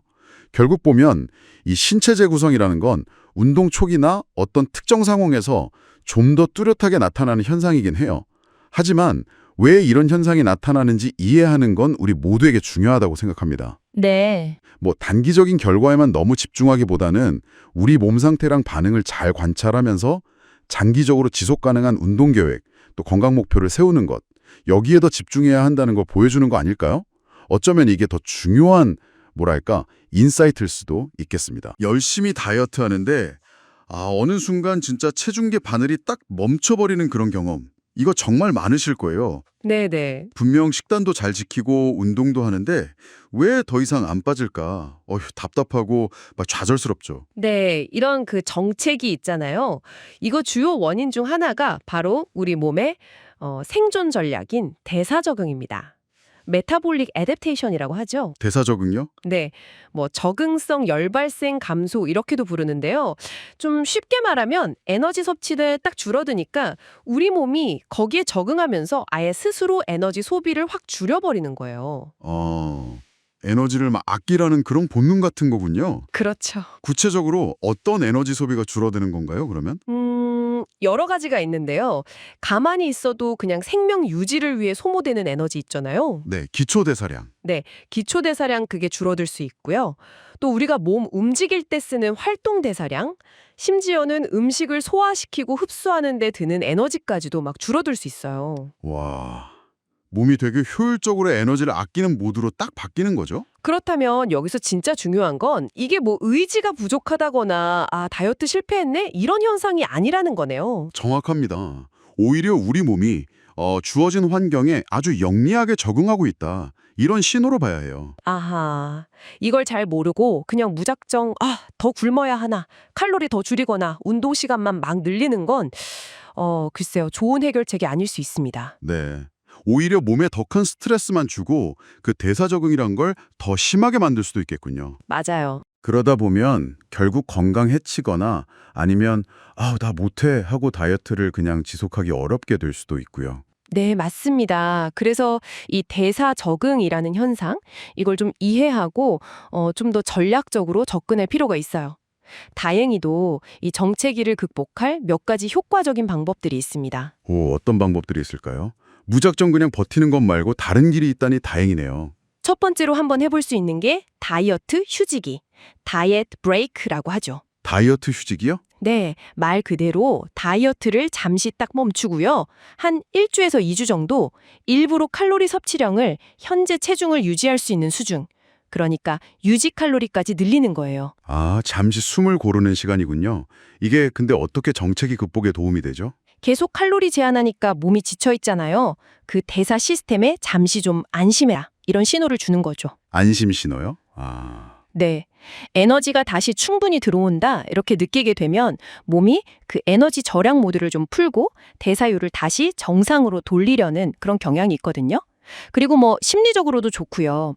계속된 제한에서 벗어나니까 재충전하는 효과도 크죠. 와, 몸이랑 마음 모두에게 휴식을 주는 거네요. 진짜 합리적인 전략 같아요. 또 다른 방법은 없나요? 칼로리 사이클링도 좋은 전략입니다. 칼로리 사이클링이요. 칼로리 사이클링. 네, 이건 매일 똑같은 칼로리를 먹는 게 아니고요. 주중에도 섭취 칼로리를 막 다르게 가져가는 방식이에요. 어떻게 다르게 하죠? 예를 들면 운동 강도가 좀 높은 날이나 활동량이 많은 날 있잖아요. 그럴 땐 좀 더 먹고, 반대로 휴식일이나 운동 강도가 낮은 날은 섭취량을 줄이고, 이런 식으로 조절하는 거죠. 매일 일정한 적자 상태 이걸 유지하는 게 아니고 그날 몸의 에너지 필요량에 맞춰서 유동적으로 칼로리를 조절한다. 와, 이것도 되게 흥미로운데요? 그렇죠. 몸이 계속되는 그 에너지 부족 상태에 완전히 적응할 틈을 안 주는 방식, 뭐 이렇게 볼 수 있어요. 그리고 좀 더 적극적인 방법으로는 리피드라는 전략도 있습니다. 리피드요? 그건 또 어떤 건가요? 리피드는 보통 하루나 이틀 정도 주로 탄수화물 섭취량을 의도적으로 확 늘리는 방법이에요. 다이어트 휴지기보다는 좀 짧지만 더 집중적으로 칼로리를 눕히는 거죠. 탄수화물을요? 왜 하필 탄수화물이죠? 네, 특히 탄수화물을 늘리는 이유가 그 체지방 조절하고 에너지 대사에 되게 중요한 역할을 하는 렙틴이라는 호르몬 수치를 끌어올리기 위해서거든요. 렙틴 호르몬이요? 그게 대사 적응이랑 무슨 관련이죠? 렙틴은 우리 몸 지방세포에서 나오는데요. 뇌에다가 야, 에너지 충분해, 지방 더 태워도 괜찮아, 이런 신호를 보내요. 네네. 근데 칼로리 제한이 길어지면 이 렙틴 수치가 뚝 떨어져요. 그럼 우리 몸은 에너지를 아끼려고 대사를 늦추게 되는 거죠. 아하. 그래서 리피드를 통해서 탄수화물 섭취를 확 늘리면 일시적으로 렙틴 수치가 회복되면서 뭐랄까 기아 상태 끝났다, 이런 신호를 보내서 대사가 다시 활발해지도록 유도할 수 있는 거예요. 와, 호르몬까지 조절해서 대사를 깨우는 전략이라니 진짜 과학적이네요. 네. 이건 특히 어떤 경우에 좀 더 유용할까요? 체지방률이 이미 꽤 낮은 상태에서 정체기가 왔을 때, 그럴 때 한번 고려해 볼 만한 방법입니다. 장기간 꾸준히 몸 관리하시는 분들, 예를 들어 내추럴 보디빌더 같은 분들이 이런 전략들을 아주 정교하게 활용하는 경우가 많아요. 아, 그렇군요. 단순히 그냥 덜 먹고 더 움직이는 것 그 이상으로 섬세한 조절이 필요하다는 걸 보여주는 좋은 예시죠. 식단 조절 말고 다른 방법도 있을까요? 예를 들면 운동 방식의 변화, 뭐 이런 것들이요? 아, 물론이죠. 마지막으로 운동 강도 및 종류 변화. 이건 역시 정체기 탈출에 정말 중요한 열쇠가 될 수 있습니다. 우리 몸은요, 같은 자극에 금방 익숙해지거든요. 그렇죠. 맨날 하던 유산소 운동 시간만 늘린다거나 맨날 같은 무게로 웨이트 트레이닝만 반복하면 몸은 더 이상 새로운 변화를 느낄 필요가 없네 이렇게 판단할 수 있어요. 그럼 어떻게 변화를 줘야 할까요? 구체적으로? 예를 들면 근력 운동의 중량이나 반복 횟수, 세트 수의 변화를 주거나 아니면 인터벌 트레이닝 같은 좀 고강도 운동을 추가하거나 아예 그냥 새로운 형태의 운동을 시도해 보는 거예요. 새로운 운동이요? 네, 이런 새로운 자극은 우리 몸의 근육 성장이나 에너지 소비 시스템에 다시 한번 도전 과제를 딱 던져주는 거죠. 그래서 정체된 대사를 활성화하는 데 도움을 줄 수 있습니다. 결국 이 다이어트 정책이라는 건 실패의 증거가 아니에요, 절대. 오히려 우리 몸이 보내는 아주 중요한 피드백인 거죠. 네네. 이때 막 좌절하기보다는 오늘 우리가 이야기 나눈 다이어트 휴지기, 칼로리 사이클링, 리피드, 운동 변화 같은 이런 전략들을 잘 이해하고 자신의 상황에 맞게 한번 적용해보는 그런 지혜가 필요합니다. 어쩌면 우리 몸이 잠깐 이대로는 안 돼. 더 현명한 방법을 찾아보자. 이렇게 말을 걸어오는 순간일지도 모르겠네요. 단순히 멈춤이 아니라 진짜 지속 가능한 건강 관리를 위한 어떤 전환점으로 삼을 수 있겠습니다. 근육을 키우려면 하루 3끼를 먹어야 할지 아니면 정말 막 5번, 6번씩 나눠 먹는 게 더 나을지 이거 정말 오래된 고민거리 같아요. 뭐가 더 효과적인 걸까요? 네, 그게 참 흥미로운 지점인데요. 핵심부터 좀 파고들면요. 하루에 먹는 총 칼로리 있잖아요. 그리고 단백질, 탄수화물, 지방 같은 3대 영양소 총량, 이게 만약 같다면 식사 횟수 자체가 근육 성장에 직접적으로 엄청난 차이를 만들지는 않을 수도 있다. 이런 연구 결과들이 꽤 있습니다. 결국 중요한 건 얼마나 먹느냐, 그 총량이라는 거죠. 총량이 같다면 횟수는 큰 변수가 아닐 수 있다. 근데 있잖아요. 주변에서 보면 자주 먹는 게 좋다는 얘기를 정말 많이 하잖아요. 분명 뭔가 이유가 있을 텐데요. 물론입니다. 네. 자주 먹는 방식에도 잠재적인 이점들이 거론되죠. 가장 많이 이야기되는 건 근육 단백질 합성, MPS라고 하는 거요. 이걸 더 자주 자극할 수 있다는 이론입니다. MPS요? 네, 식사 때마다 적절한 양의 단백질, 예를 들면 한 20g에서 40g 정도? 이 정도를 섭취하면 근육을 만드는 스위치를 더 자주 켤 수 있다. 이런 개념이죠. 스위치. 네, 마치 스위치를 여러 번 눌러주는 것처럼요. 근육 만드는 스위치를 더 자주 켠다. 재밌는 비유네요. 그럼 또 다른 이점도 있을까요? 네, 그 다음으로는 혈당 수치를 좀 더 안정적으로 유지하는 데 도움이 될 수 있습니다. 혈당이요. 네, 혈당이 막 급격하게 오르내리는 걸 막아서 에너지 수준을 좀 꾸준하게 유지하고 갑자기 확 배고파지는 거 있잖아요. 네네. 그런 걸 줄여줄 수 있죠. 이건 꾸준한 운동 수행 능력 유지에도 중요할 수 있고요. 또 소화기관에 가해지는 부담을 한 번에 많이 먹는 것보다는 좀 줄여줄 수도 있다. 이런 점도 언급됩니다. 그렇군요. 네. 그래서 많은 선수들이나 운동 좋아하시는 분들이 꾸준한 영양 공급이나 또 배고픔 관리를 위해서 5, 6회 식사를 선택하기도 하는 거죠. 확실히 들어보니까 장점이 꽤 있네요. 그런데 현실적으로 생각해보면 하루에 5, 6번씩 식사를 꼬박꼬박 챙겨 먹는다는 게 이게 보통 일이 아닐 것 같아요. 시간도 그렇고 준비하는 것도 그렇고요. 정확합니다. 네. 바로 그 현실적인 어려움이 중요한 고려사항이죠. 매번 식사를 준비하는데 상당한 시간과 노력이 들 수밖에 없어요. 그렇죠. 또 각자 일상생활 패턴이나 근무 환경 이런 거에 따라서는 이런 방식을 꾸준히 실천하기가 거의 불가능할 수도 있고요. 만약에 이 잦은 식사 자체가 스트레스로 다가온다면 그건 장기적으로 절대 좋은 방식이라고 할 수 없겠죠. 네. 지속 가능성이 떨어지니까요. 그렇군요. 이론적으로 좋아 보여도 이걸 내가 계속 할 수 있나, 지속할 수 있는지가 관건이군요. 그럼 결국에는 뭐 정답은 없다고 봐야 할까요? 네, 모두에게 맞는 단 하나의 정답은 없다고 보는 것이 합리적입니다. 가장 중요한 것은 아까 말씀드린 것처럼 하루에 필요한 총 영양 섭취량 있잖아요. 네, 총량. 네, 그걸 꾸준히 채우는 것입니다. 그리고 그 총량을 채우는 과정에서 각 식사가 좀 양질의 영양소로 구성되도록 신경 쓰는 것이 중요하죠. 질적인 부분. 그렇죠.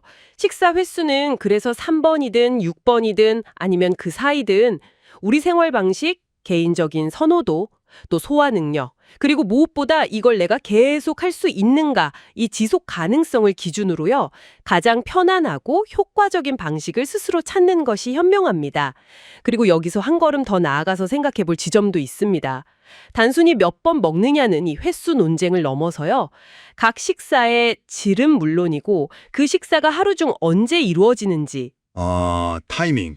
네, 그 타이밍이 우리 몸의 근육 성장이나 바른 생리적 반응에 또 어떤 다른 영향을 미칠 수 있는지 이런 걸 탐구해 보는 것도 앞으로 되게 흥미로운 주제가 될 수 있겠습니다. 운동 전후에 뭘 언제 먹는지가 중요하다는 얘기? 그러니까 영양 타이밍이요. 이게 그냥 때 맞춰 먹자. 너 이런 거 이상인가요? 네, 맞아요. 그 영양 타이밍이라는 게 운동 효과를 조금이라도 더 끌어올려려는 뭐랄까 최적화 전략 이렇게 보면 좋을 것 같아요. 물론 제일 중요한 건 하루 총 섭취량이죠. 이건 기본인데 그래도 언제 먹느냐를 좀 신경 쓰면 분명히 더 좋은 점들이 있어요. 추가적인 이점이 있다? 네, 특히 목표 달성에 좀 더 도움이 될 수 있고요. 그럼 운동 전, 그러니까 소위 연료 채우기 단계, 이건 어떻게 하는 게 가장 좋을까요?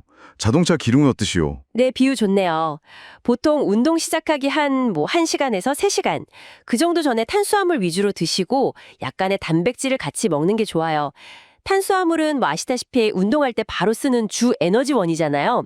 그래서 운동 강도 유지하고 덜 지치게 하는데 아주 중요하죠. 근데 단백질은요? 운동 전에요? 보통 운동 끝나고 먹어야 근육 생긴다 뭐 이렇게 생각하기 쉬운데. 그것도 맞는 말인데요. 운동 중에도 사실 근육이 조금씩 손상되고 분해가 되거든요. 그래서 미리 단백질을 좀 먹어두면 이런 근육 손실을 줄여주고 또 운동 끝나고 시작될 회복 있잖아요. 그걸 미리 좀 준비시켜주는 효과가 있는 거죠. 아하, 미리 대비하는 거군요. 네.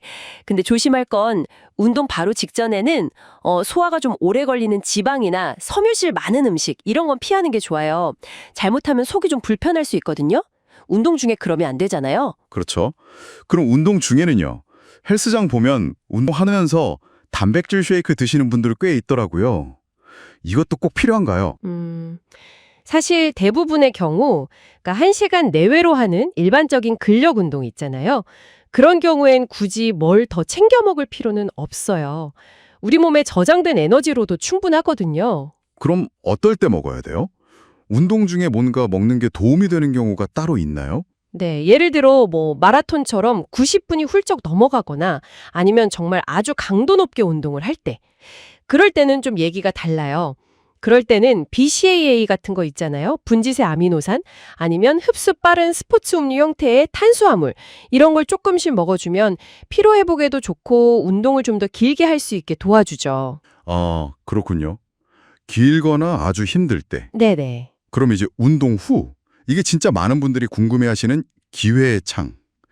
운동 끝나면 막 30분 안에 단백질 먹어야 한다. 이런 얘기가 거의 정설처럼 들렸는데 요즘엔 좀 다르다고요? 맞아요. 그 기회의 창이라는 게 예전에는 운동 끝나고 딱 30분, 이때를 엄청 중요하게 봤어요. 골든타임이라고. 근데 최근 연구들을 보면요. 그 창이 우리가 생각했던 것보다 훨씬 넓다는 게 이제 중론이에요. 아, 정말요?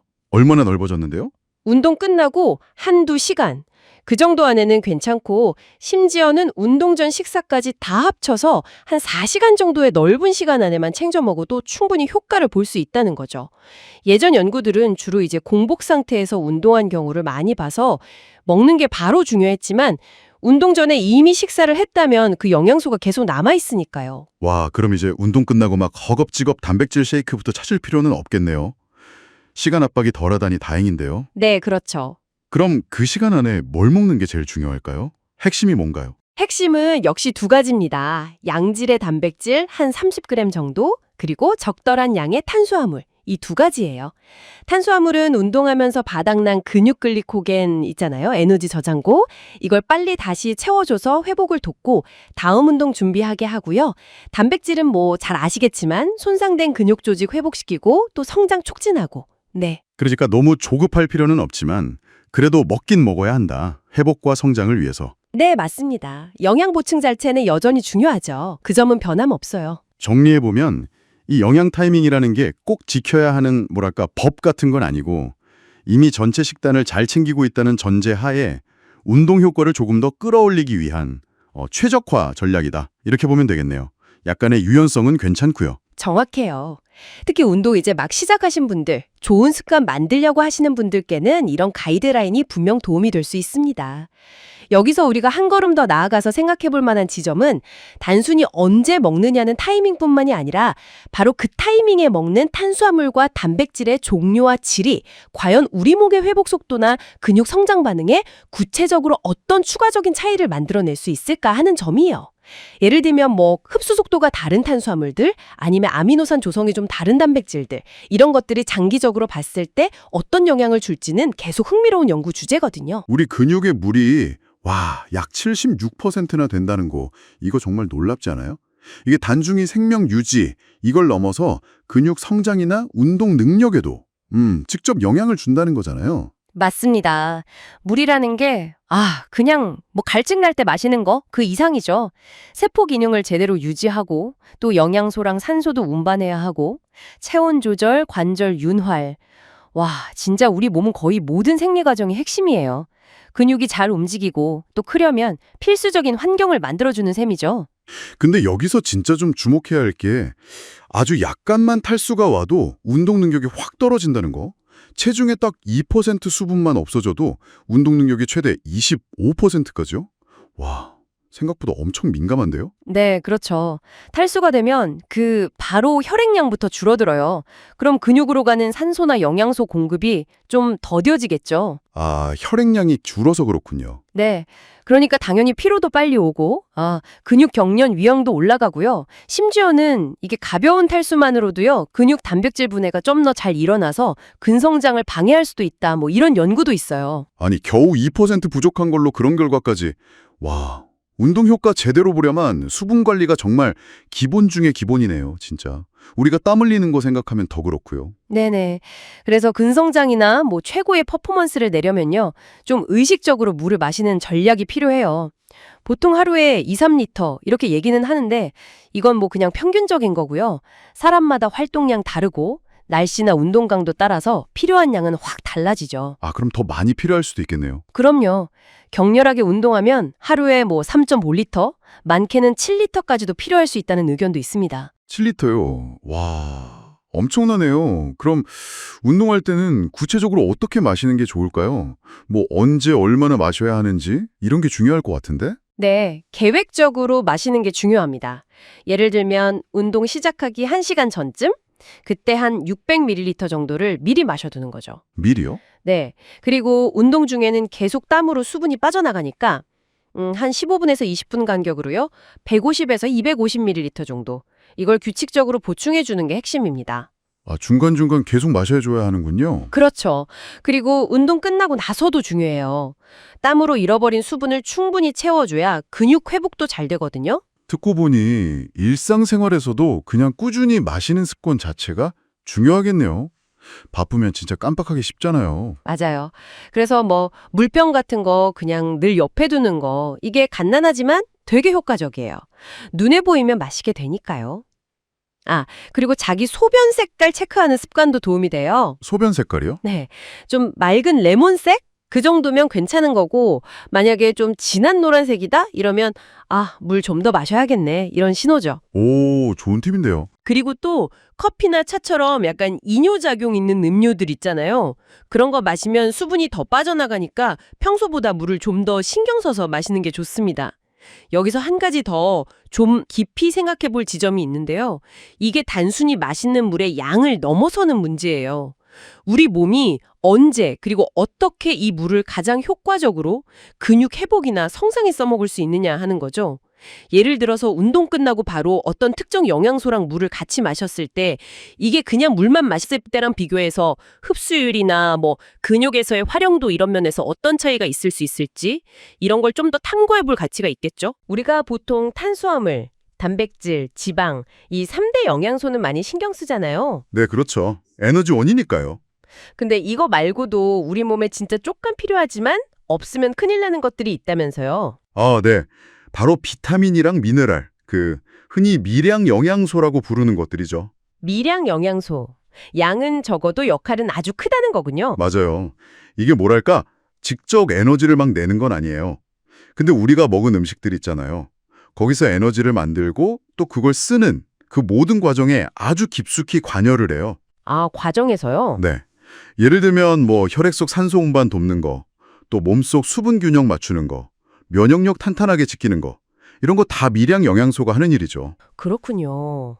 아, 그리고 또 중요한 게 운동할 때 몸에서 산화 스트레스라는 게 생기거든요. 네네. 활성산소 같은 거요? 맞아요. 그거로부터 우리 세포를 보호하는 항산화 작용. 이것도 미량 영양소 역할이 아주 커요. 와, 듣고 보니 정말 하는 일이 많네요. 그러면 특히 규칙적으로 운동, 그것도 좀 빡세게 하시는 분들 있잖아요. 네, 뭐 보디빌더나 선수들처럼요. 네네. 그런 분들은 이런 미량 영양소가 보통 사람들보다 더 많이 필요할 수도 있겠네요. 네. 그럴 수 있죠. 왜냐하면 활동량이 많아지면 당연히 에너지 대사도 활발해지고 근육을 쓰고 회복하는 과정에서 특정 영양소들이 더 많이 소모되거든요. 아하, 더 많이 쓰니까 더 필요하다. 그렇죠. 예를 들면 에너지 만드는 데 직접 관여하는 비타민 B군 같은 거, 그리고 아까 말한 항산화 비타민, 비타민 C나 E 같은 것들. 이런 건 필요량이 늘어날 수 있어요. 비타민만 그런가요? 미네랄은요? 아, 미네랄도 마찬가지죠. 뼈 건강이나 근육이 제대로 움직이는데 꼭 필요한 칼슘, 마그네슘, 그리고 온몸에 산소 배달해주는 철분. 이런 미네랄도 당연히 더 중요해지죠. 만약에 이런 미량 영양소들이 좀 부족해지면 그냥 좀 피곤하다 이 정도가 아닐 수도 있겠는데요? 그럼요. 생각보다 영향이 꽤 커요. 당장 에너지 만드는 효율이 떨어지니까 쉽게 지치고 피곤함을 느끼게 되죠. 운동 능력도 떨어지겠네요, 당연히. 그럼요. 그리고 면역 기능도 약해져서 운동하고 나서 회복이 더디거나 감기 같은 거에 더 잘 걸릴 수도 있고요. 아, 회복까지? 네. 근데 이게 그냥 컨디션 문제로만 끝나면 다행인데 만약에 오랫동안 부족한 상태가 계속되면 빈혈이라든지 아니면 뼈가 약해지는 골다공증 같은 거 이런 좀 심각한 건강 문제로 갈 수도 있어요. 와, 정말 중요하네요. 그럼 이렇게 꼭 필요한 미량 영양소들, 이걸 우리 몸에 필요로 하는 만큼 충분히 얻으려면 어떻게 해야 할까요? 뭐가 제일 좋은 방법일까요? 핵심은 그거예요. 영양 밀도 높은 음식을 먹는 거. 그러니까 가공 덜 된 내추럴 식품을 그것도 아주 다양하게 먹는 게 중요해요. 영양 밀도요? 네. 일단 알록달록한 채소랑 과일 충분히 드시는 거. 이게 기본이고요. 네네. 그리고 정제 덜 된 통곡물, 또 몸에 좋은 지방이랑 미네랄 많은 견과류나 씨앗류 있죠. 네, 있죠. 그런 거랑 칼슘 많은 유제품, 그리고 단백질이랑 철분 얻을 수 있는 살코기나 생선. 이런 걸 골고루 식단에 넣는 게 중요합니다. 아하, 결국 그 얘기네요. 무지개처럼 다채롭게 먹어라. 네, 맞아요. 그게 괜히 나온 말이 아니에요. 다양한 색깔의 식품 속에 다양한 미량 영양소가 들어있으니까요. 그럼 어떤 특정 영양제, 보충제 같은 걸로 먹는 것보다는 이렇게 식단으로 자연스럽게 먹는 게 훨씬 낫다는 말씀이시죠? 네, 그게 가장 이상적이고 또 안전한 방법이에요. 보충제는 정말 식단으로도 해결 안 되는 결핍이 있거나 아니면 임신처럼 특수한 상황에서 필요량이 확 늘어날 때, 그럴 때 전문가랑 꼭 상의하고 아주 신중하게 생각해야 할 문제고요. 아, 전문가랑 상의가 필수군요. 네, 보통은 그냥 내추럴 식품으로 섭취하는 게 우선이에요. 네, 알겠습니다. 결국 미량 영양소는 우리 몸에서 양은 진짜 적을지 몰라도 건강 지키고 또 몸이 제대로 기능하는 데에는 정말 숨은 실력자 같은 존재네요. 정확해요. 그래서 매일매일 우리가 먹는 식탁에서 다양한 내추럴 식품들 잘 챙겨서 미량 영양소를 꾸준히 채워나가는 거, 이게 건강관리의 진짜 기본 원칙이다. 이렇게 기억하시면 좋겠습니다. 근데요, 갑자기 이런 생각이 드네요.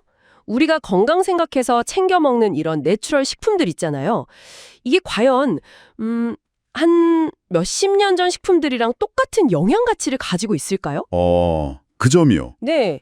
요즘 농사 짓는 방식도 다르고 뭐 토양도 변했을 수 있고 또 멀리서 가져오고 저장하는 과정도 있고 이런 것들이 혹시 그 안에 든 미량 영양소 양에 좀 영향을 주지는 않았을까 뭐 이런 생각도 한번 해볼 만하지 않을까요? 우리가 실제로 뭘 얼마나 먹는지 정확히 아는 게 생각보다 쉽지 않아요. 많은 분들이 자기가 먹는 양이나 종류를 좀 적게 생각하거나 아니면 뭐 특정 영양소는 충분히 먹고 있다. 이렇게 여기는 경향이 있더라고요. 네, 맞아요. 일종의 착각이죠. 그래서 객관적인 기록이 중요해지는 겁니다. 객관적인 기록이요. 네, 그러니까 뭘 먹었는지 종류랑 양, 양은 그램이나 부피 단위로 정확히 재는 게 좋겠죠. 그리고 시간, 가능하다면 뭐 칼로리나 3대 영양소, 그러니까 단백질, 탄수화물, 지방 함량까지요. 생각보다 꽤 상세하게 기록해야 하는군요. 처음엔 그렇게 느껴질 수 있는데 요즘엔 스마트폰 앱 같은 거 많잖아요. 마이피트니스팔이나 패시크린, 삼성 헬스 이런 거요. 아니면 그냥 수첩에 간단히 적어도 좋고요. 특히 그 주방 저울을 써서 재면 기록의 정확도가 확 올라가거든요. 이게 바로 우리가 뭘 먹는지에 대한 진짜 데이터를 얻는 방법이죠. 진짜 데이터. 그게 중요한 거네요. 그럼 이제 이렇게 기록하면 뭐가 좋은 걸까요?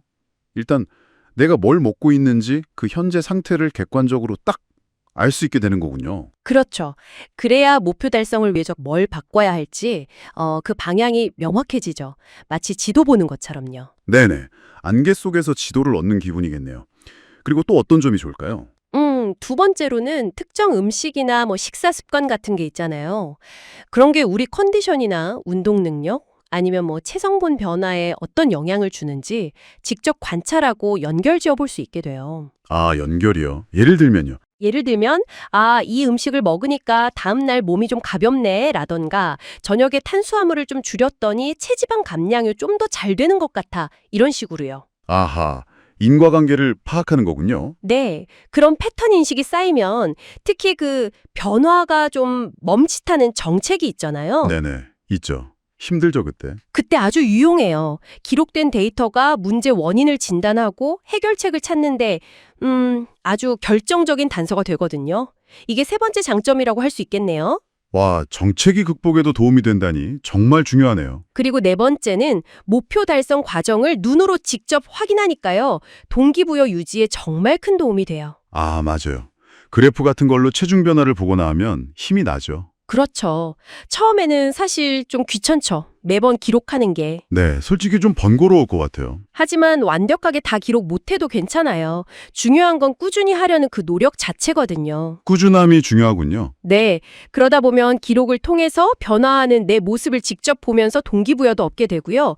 그게 습관이 되면 나중에는 뭐 큰 노력 없이도 스스로 식단을 관리하고 조절하는 그런 능력이 생기게 됩니다. 결국 이 모든 과정이 단순히 음식 기록하는 걸 넘어서는 거네요. 맞습니다. 이건 자기 인식을 아주 효과적으로 높이는 방법이에요. 그냥 음식을 기록하는 행위를 넘어서 우리 자신을 더 깊이 이해하게 되는 과정이죠. 자기 인식이요? 네, 내가 뭘 먹고 그게 내 몸과 마음에 어떤 영향을 미치는지 명확히 알게 되면서 우리 자신을 훨씬 깊게 이해하게 되는 거예요. 이건 단순히 식단 관리를 넘어서는 장기적인 성공을 위한 필수 요소라고 할 수 있습니다. 듣고 보니까 좀 흥미로운 질문이 하나 생기는데요.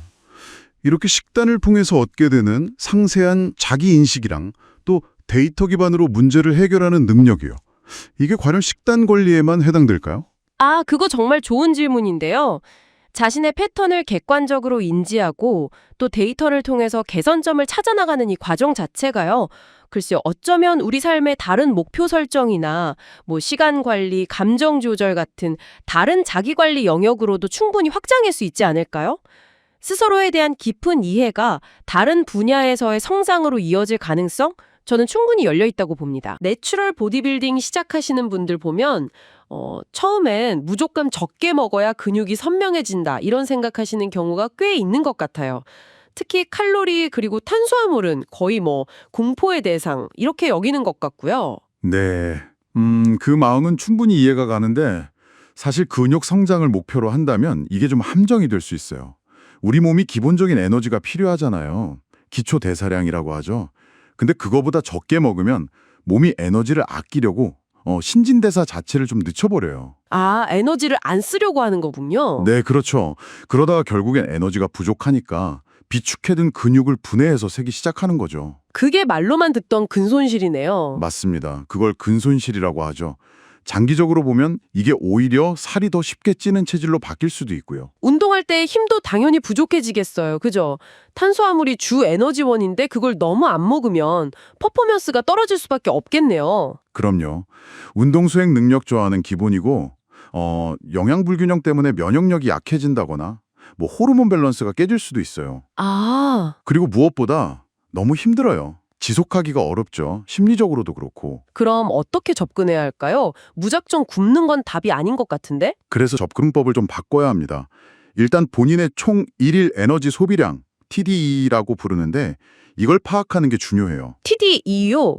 아, 그 기초대사량의 활동량 같은 거 다 더한 거 말씀이시죠? 네, 맞아요. 기초대사량, 활동대사량, 뭐 음식 소화시키는 데 드는 에너지까지 다 합친 거죠. 이걸 기준으로 칼로리를 설정해야 해요. 만약 체지방 감량이 목표라고 해도 여기서 한 10%에서 20% 정도? 그 정도만 점진적으로 줄여나가는 게 현명합니다. 아, 확 줄이는 게 아니라 조금씩? 네. 그리고 탄수화물도 무조건 피할 게 아니라 현미나 고구마 같은 복합 탄수화물 위주로 영리하게 섭취하는 게 중요해요. 이런 것들은 에너지를 좀 꾸준히 내주고 혈당도 급격하게 올리지 않거든요. 알겠습니다. 그럼 극단적으로 적게 먹는 건 피해야 하고 또 다른 실수는 없을까요? 제가 보기엔 또 한 가지 영양소에만 너무 집착하는 경향도 있는 것 같아요. 특히 단백질. 뭐랄까 근육 만들려면 무조건 단백질. 이런 식으로요. 아, 네. 그것도 정말 흔한 실수 중 하나죠. 단백질 중요하죠. 중요한데 단백질만으로 챙겨 먹다 보면 다른 걸 놓치기 쉬워요. 예를 들어 탄수화물이 부족하면 운동 강도가 제대로 안 나오고요. 아, 힘이 없어서. 그렇죠. 근육 성장에 필요한 자극을 충분히 못 주는 거죠. 또 건강한 지방 섭취가 부족하면 테스토스테론 같은 근육 합성에 중요한 호르몬 있잖아요. 그런 호르몬 생성에 문제가 생길 수도 있어요. 와, 지방의 호르몬에도 영향을 주는군요. 네, 그러니까 단백질만 그냥 막 많이 먹는다고 근육이 더 잘 크는 게 아니라 오히려 방해가 될 수도 있다는 거예요. 단백질 흡수기 효율도 떨어질 수 있고 너무 과하면 소화나 신장에도 부담이 가고요. 아, 그렇군요. 저도 예전에는 약간 단백질은 많으면 많을수록 좋다. 약간 이렇게 생각했던 것 같은데 탄수화물, 지방 얘네들이 완전 필수 지원군이었네요. 맞습니다. 결국엔 균형이에요, 균형. 단백질은 보통 체중 1kg당 한 1.6g에서 2.2g 정도면 충분하다고 보거든요. 그 정도를 목표로 하되 탄수화물이나 지방도 충분히 섭취해 주는 게 핵심입니다. 균형, 알겠습니다. 또 다른 실수는 뭐가 있을까요? 초보자들이 하기 쉬운 거. 특정 음식이나 영양소를 완전 악마화하는 거예요. 악마화요. 네. 뭐 예를 들어 이건 절대 먹으면 안 돼. 라든지 아니면 뭐 지방 전체 아니면 유제품 전체를 그냥 식단에서 아예 빼버리는 거죠. 극단적으로. 아, 생각만 해도 좀 힘든데요. 먹는 즐거움이 완전히 사라질 것 같아요. 친구들이랑 밥 먹기도 어렵고. 그렇죠. 사회생활에도 제약이 생기고 스트레스가 엄청나요. 그러다 보면 결국 어떻게 되냐면 참았던 음식을 나중에 막 폭식하게 되고 그럼 또 죄책감 느끼고 이런 악순환에 빠지기 쉽죠. 아, 그럴 수 있겠네요. 이게 반복되면 요요는 물론이고 심하면 섭식장애로까지 갈 수도 있겠어요. 맞아요. 그래서 금지식품 이런 개념보다는 뭐 덜 자주 먹는 식품 정도로 좀 유연하게 생각하는 전환이 필요해요. 예를 들면 80-20 규칙 같은 거 있잖아요. 8020이요? 네, 식단의 80%는 영양가 높은 건강식으로 채우고 나머지 20% 정도는 내가 평소에 즐겨 먹던 음식들 좀 자유롭게 허용하는 거죠. 이런 유연한 접근이 장기적으로 봤을 때 훨씬 효과적이고 지속 가능해요. 음식과의 관계를 좀 건강하게 만드는 게 중요합니다. 네 번째 실수로 넘어가 볼까요? 이건 아마 많은 분들이 공감하실 것 같은데 보충제에 대한 환상, 의존 이런 거요. 뭔가 단백질 파우더 한 스쿱이면 운동 좀 덜해도 식단 좀 부실해도 다 괜찮을 것처럼 생각하는 거. 아, 네. 보충제. 이거 정말 할 말이 많죠. 보충제는 말 그대로 보조수단일 뿐이에요. 기본이 안 되어 있으면, 즉 식단이 제대로 안 갖춰져 있으면 아무리 비싸고 좋은 보충제 먹어봐야 사실 큰 효과를 보기 어렵습니다. 밑 빠진 독에 물 붓기죠. 기본이 먼저다. 네. 음식 우선, 푸드 퍼스트. 이 원칙을 꼭 기억해야 해요. 보충제는 정말 필요할 때, 예를 들어 식단만으로 단백질 채우기가 너무 힘들다거나 아니면 근력 향상을 위해서 크레아틴처럼 과학적 근거가 좀 명확한 걸 쓸 때 그럴 때 신중하게 고려해 볼 수 있는 거죠.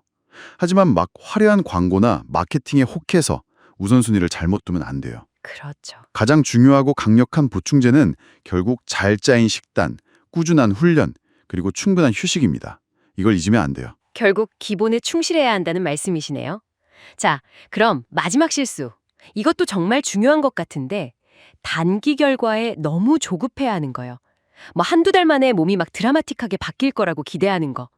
SNS 같은 데서 보는 비현실적인 모습들 때문에 더 그런 것 같기도 하고요. 맞습니다.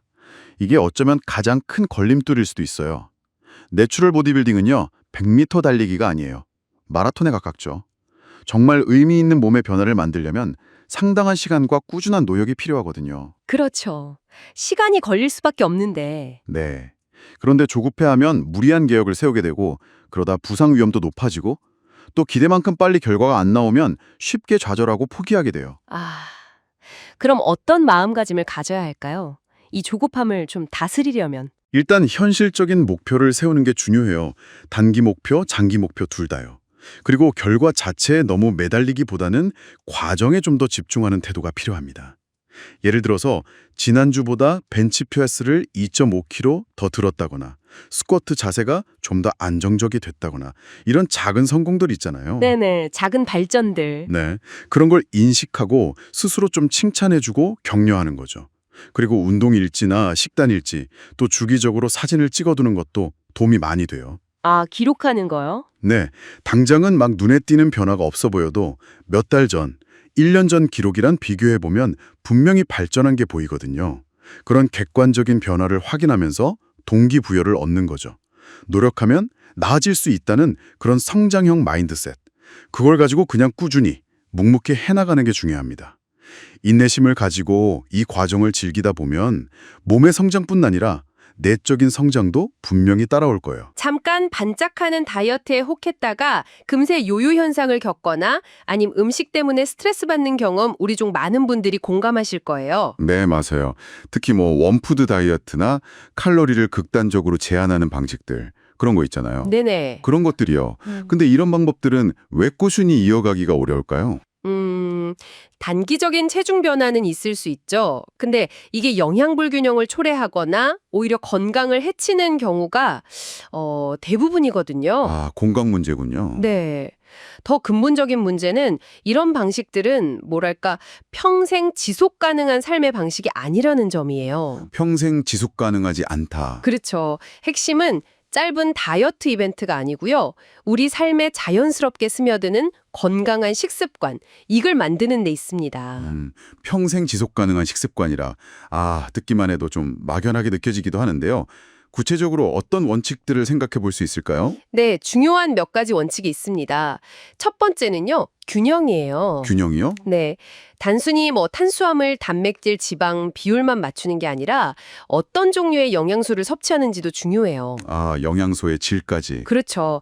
예를 들어 정제된 탄수화물보다는 통곡물 같은 복합 탄수화물, 그리고 건강한 지방을 충분히 섭취하는 식으로요. 비타민이랑 미네랄도 당연히 중요하고요. 그렇군요. 균형 잡힌 영양 섭취. 그럼 두 번째 원칙은 뭔가요? 절제입니다. 이게 참 중요한데요.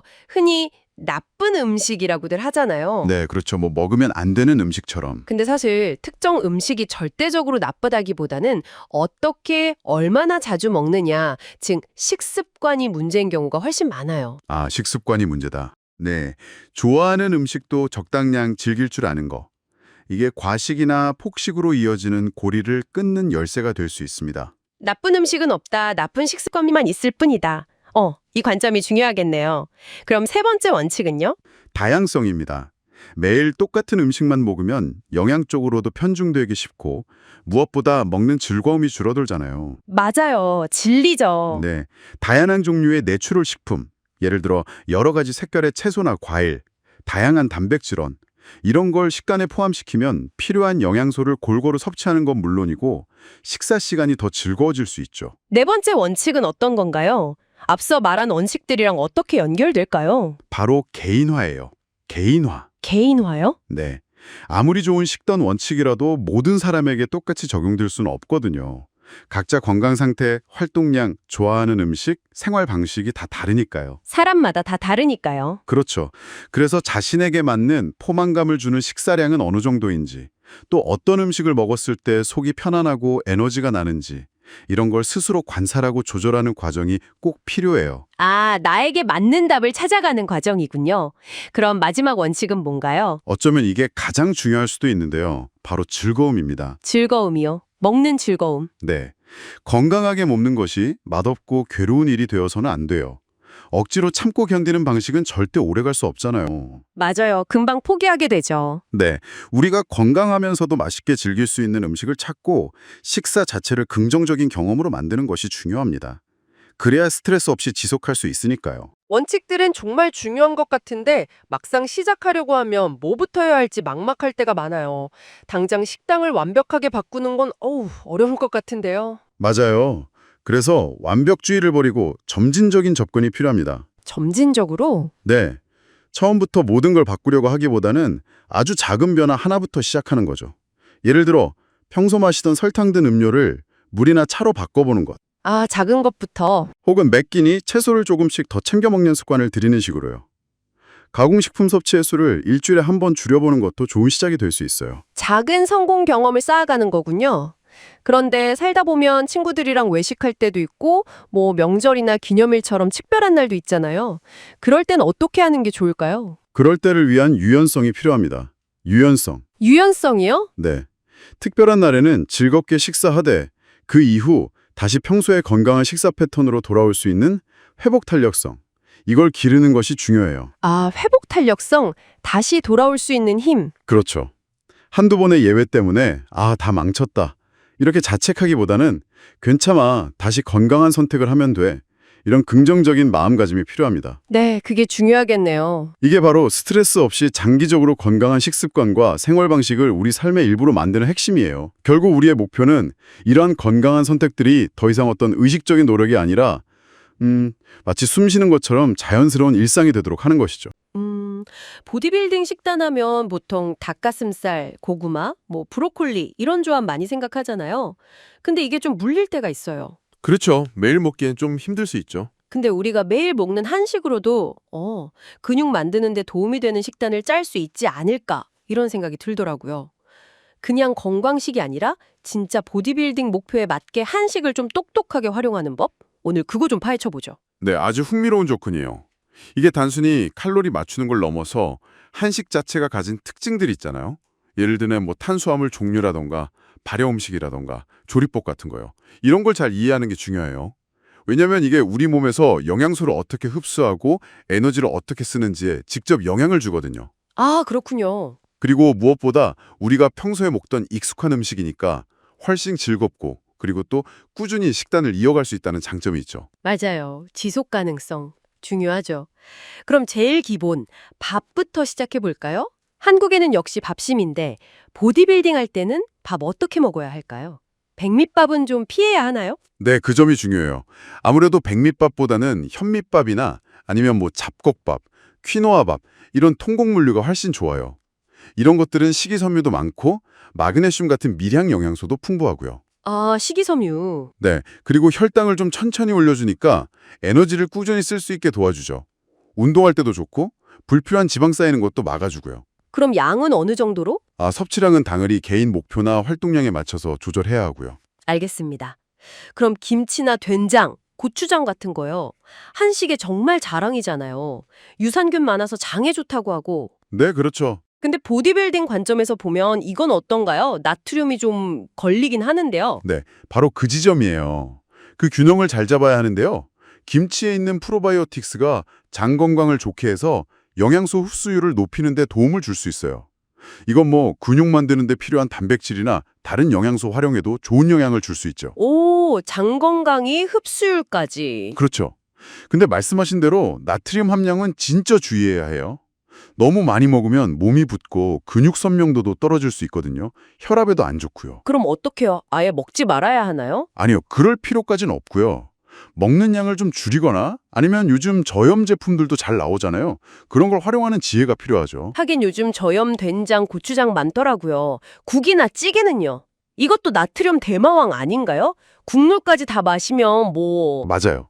그래서 국이나 찌개 드실 때는 건더기 위주로 드시고 국물은 정말 최소한으로 드시는 습관? 이게 전체 나트륨 줄이는 데는 제일 현실적인 방법이에요. 건더기 위주? 네.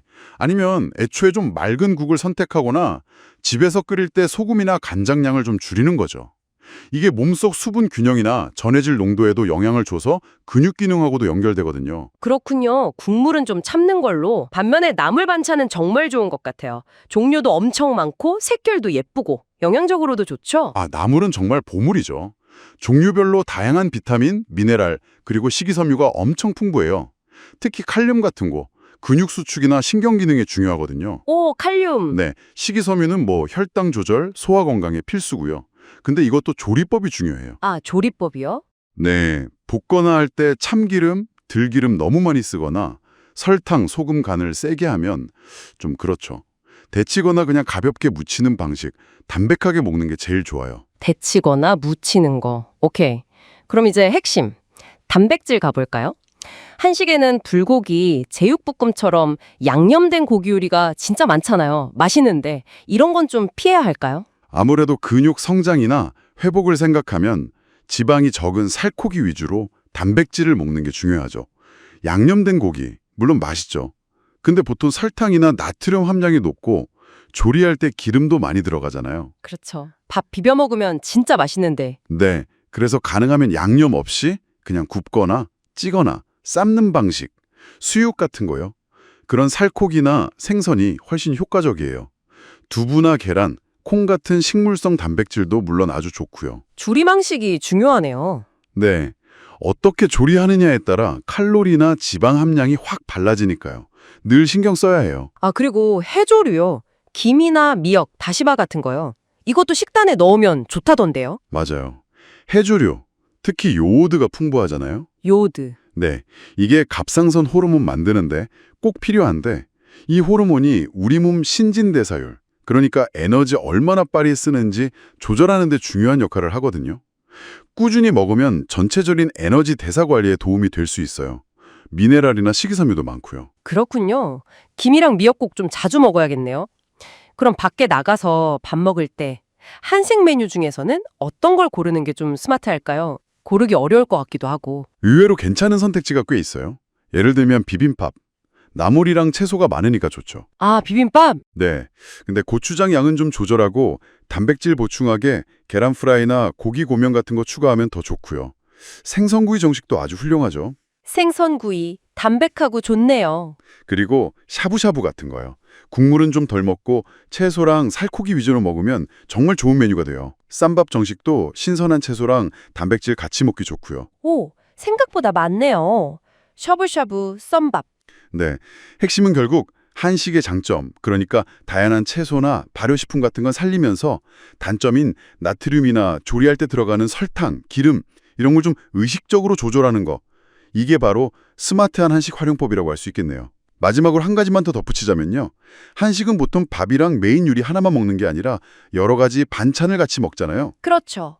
한 상 가득 차려놓고 먹는. 네, 서양식처럼 딱 한두 가지 음식에 집중하는 게 아니라 이 다양한 반찬들을 좀 의식적으로 고르고 양을 조절하는 습관. 이게 어쩌면 미량 영양소 균형을 맞추거나 식단을 좀 더 다채롭게 즐기는 면에서 보디빌딩 식단에 또 다른 장점을 줄 수도 있지 않을까 한 번쯤 생각해 볼 만한 흥미로운 지점인 것 같아요. 우리 사회생활 하다 보면 회식이나 모임 정말 잦잖아요. 그럴 때마다 식단 관리, 이거 쉽지 않다는 거 다들 공감하실 거예요. 네, 맞아요. 이걸 뭐 사회생활을 아예 안 할 수도 없는 노릇이고요. 그렇죠. 그러니까 피할 수 없다면 좀 현명하게 대처하는 방법을 아는 게 중요해 보여요. 그냥 이번에도 어쩔 수 없었어 이러고 넘기기보다는 네네. 그 상황에서 내가 할 수 있는 최선이 뭘까? 이걸 찾아나가는 거죠. 좀 능동적으로요. 맞아요. 그 완벽주의는 좀 버리고 현실적인 타협점을 찾는 거. 네, 바로 그거죠. 그 안에서 최선의 선택을 하는 방법을 배우는 게 핵심이에요. 이게 전체적인 방향성을 쭉 유지하는 게 단기적으로 완벽하게 하려는 것보다 장기적으로 훨씬 중요하거든요. 연구 결과들도 그렇고요. 그럼 좀 구체적으로 들어가 볼까요? 외식 메뉴요. 한식부터 보면 비빔밥. 이거 나물 많아서 좋긴 한데 고추장 양념이 좀 걸리죠? 그렇죠. 당분이나 나트륨 조절이 필요해요. 차라리 뭐 생선구이나 쌈밥처럼 재료맛 살리는 메뉴가 낫고요. 아, 샤브샤브도 괜찮겠네요. 채소랑 살코기 위주로 먹고 소스는 좀 조절하고. 네, 좋아요. 순두부찌개도 뭐 밥 양만 좀 신경 쓰면 괜찮은 선택이죠. 양식이나 다른 메뉴는 어떤가요? 비슷한 원칙인데요. 양식이라면 스테이크. 근데 기름 적은 부위로 고르는 게 좋겠죠? 샐러드도 있지 않나요? 아, 샐러드 좋죠. 근데 드레싱을 좀 조절하고 닭가슴살이나 새우 같은 단백질 좀 추가해주면 더 좋고요. 구운 닭 요리나 해산물 요리도 괜찮아요. 반대로 좀 피해야 할 건 역시 튀김이나 크림 파스타, 피자 이런 걸까요? 네. 아무래도 칼로리나 지방 함량이 좀 높으니까요. 양을 아주 적게 먹거나 아니면 가급적 피하는 게 공통적인 의견이에요. 이게 뭐 절대적으로 좋다 나쁘다라기보다는 아, 그쵸. 성분을 보고 상대적으로 좀 나은 걸 고르는 거군요. 맞습니다. 뷔페는요. 뷔페 가면 정말 정신없는데. 아, 그렇죠. 뷔페는 그 접시 채우는 순서가 중요하다고 그래요. 순서요? 네. 일단 단백질, 그러니까 살코기에 생선, 계란 이런 거랑 채소를 먼저 충분히 담아서 배를 좀 채우는 거예요. 포만감을 주는 거죠. 아하, 먼저 배를 좀 채우고. 그렇죠. 그 다음에 이제 밥이나 빵, 면 같은 탄수화물, 아니면 좀 기름진 음식, 디저트 이런 거는 맛만 보는 정도로 양을 조절하는 거죠. 디저트도 좀 가려서 먹고요. 네, 뭐 케이크나 아이스크림보다는 과일 위주로 고르는 게 낫겠죠. 아, 그리고 식당에 따라서는 뭐 기름 좀 적게 써주세요라거나 소스는 따로 주세요 이렇게 요청하는 것도 소소하지만 도움이 될 수 있어요. 그렇군요. 음료도 중요하죠. 무심코 마시는 주스나 탄산음료에도 당이 꽤 많으니까요. 네, 맞아요. 그래서 물이나 탄산수 이게 제일 좋다고들 하죠. 술자리가 문제인데 아, 술. 그렇죠. 이게 뭐 안 마실 수 없다면 종류보다는 총량을 조절하는 게 현실적이겠죠. 과한 피하고요. 안주도 중요해요. 안주요? 네, 튀김이나 볶음 이런 거보다는 뭐 회나 채소 스틱, 마른 안주처럼 좀 덜 기름진 걸로 고르는 게 좋다는 거죠. 미리 좀 대비하는 방법도 있다면서요? 네, 예를 들어 저녁에 모임이 있으면 점심을 좀 가볍게 먹는다거나 아니면 모임 가기 직전에 삶은 계란이나 견과류 같은 거 가벼운 단백질 간식으로 미리 좀 배를 채워두면 과식을 막는 데 도움이 될 수 있어요. 아, 그거 좋은 방법이네요. 그 치팅밀 이야기도 있던데요. 네, 주 1회 정도 계획적으로 좀 먹고 싶은 걸 먹는 거죠. 이게 너무 엄격하게만 하면 스트레스 받으니까 심리적으로 좀 도움이 되고 식단을 꾸준히 이어가는 데 좋다는 분석이에요. 근데 이게 막 폭식으로 이어지면 안 되잖아요. 그렇죠. 그게 중요해요. 통제력을 잃지 않도록 양이랑 횟수를 스스로 잘 조절해야 한다는 거죠. 주변 사람들한테 미리 말해두는 것도 방법이겠네요. 나 요즘 식단 관리 중이야. 이렇게요. 네, 맞아요. 그러면 아무래도 좀 불필요하게 음식을 권하는 걸 줄일 수 있거든요. 사회적인 전략이죠. 근데 이런 여러 방법들보다 어쩌면 가장 중요한 건 마음가짐 같아요. 마음가짐이요? 네, 가끔 계획에서 벗어나서 좀 많이 먹을 수도 있잖아요. 그럴 때 너무 자책하지 말고요. 그냥 다음 끼니부터 다시 잘하면 되지 이렇게 좀 유연하게 생각하는 거예요. 장기적으로 전체 방향을 유지하는 게 핵심이니까요. 듣고 보니 그렇네요. 결국 식단 관리라는 게 단순히 칼로리 계산하고 뭐 먹지 마라 이런 걸 넘어서는 것 같아요. 그렇죠. 매 순간, 지금 이 상황에서 내가 할 수 있는 가장 건강한 선택은 뭘까? 이걸 계속 고민하고 판단하는 과정, 그거 자체가 중요한 거 아닐까요? 네, 맞아요.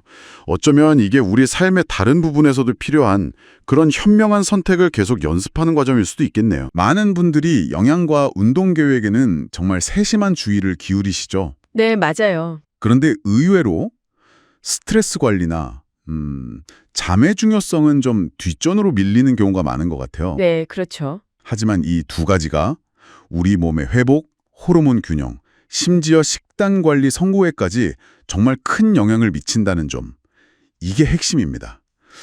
만성적인 스트레스가 쌓이면 스트레스 호르몬인 코르티솔 수치가 높아진다고들 하잖아요. 네. 이게 구체적으로 우리 몸에 어떤 변화를 가져오나요? 특히 그 목표 달성을 방해하는 측면에서요. 네, 그 코르티솔 수치가 지속적으로 높으면 여러 가지 문제가 생길 수 있습니다. 우선 근육 단백질 분해를 촉진해서요. 열심히 운동한 효과를 좀 상쇄시킬 수도 있어요. 근육분해요. 네. 그리고 이게 또 흥미로운 지점인데 단순히 살이 찌는 게 아니라 지방을 복부, 특히 장기 주변에 좀 우선적으로 저장하려는 경향을 보여요. 복부 쪽이요? 네. 이건 대사적으로 더 위험할 수 있거든요. 게다가 식욕 자체를 늘리고 특히 고칼로리, 고지방, 고당분 음식을 막 당기게 만들어서 식단 조절을 훨씬 어렵게 만듭니다. 아, 스트레스 받을 때 단 게 유독 생각나는 경험 다들 있으시죠? 이게 바로 코르티솔과 관련이 깊습니다. 와, 근육 분해까지 촉진한다니 운동하는 분들께는 정말 신경 쓰이는 부분이겠네요. 복부 지방 이야기도 그렇고요. 그렇죠. 결국 스트레스 관리가 안 되면 밑 빠진 독에 물 붓기, 뭐 그런 느낌이 될 수도 있겠어요. 네, 맞습니다. 그럼 잠은 어떤가요? 잠을 잘 못 자는 것도 비슷하게 어려움을 주나요? 네, 그렇습니다. 잠은 단순한 휴식이 아니에요. 우리 몸이 회복하고 성장하는 매우 중요한 시간이거든요. 아, 회복과 성장. 네. 특히 성장 호르몬은 깊은 잠을 자는 동안 가장 왕성하게 분비되는데 이게 근육 회복과 성장에 필수적입니다. 잠이 부족하면 이 호르몬 분비가 줄어들어서 회복이 더뎌질 수밖에 없어요. 그렇군요. 더 큰 문제는 식욕 조절 호르몬의 불균형입니다. 식욕 조절이요? 네. 자료들을 보면 단 하룻밤만 잠을 설쳐도 다음 날 식욕을 촉진하는 그렐린은 확 늘어나고 포만감을 느끼게 하는 렙틴은 줄어든다고 해요. 와, 하루만 못 자도요? 네네.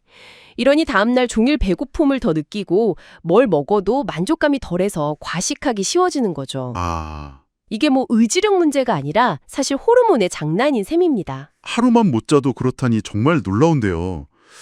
열심히 식단 관리하다가 갑자기 식욕이 폭발하는 경험이 혹시 잠 때문이었을 수도 있겠네요. 그럴 수 있죠. 충분히요. 그럼 이렇게 중요한 스트레스와 수면 어떻게 관리해야 할까요? 좀 구체적인 방법들이 궁금합니다. 스트레스 관리는 사실 여러 방법이 좀 통합적으로 필요합니다.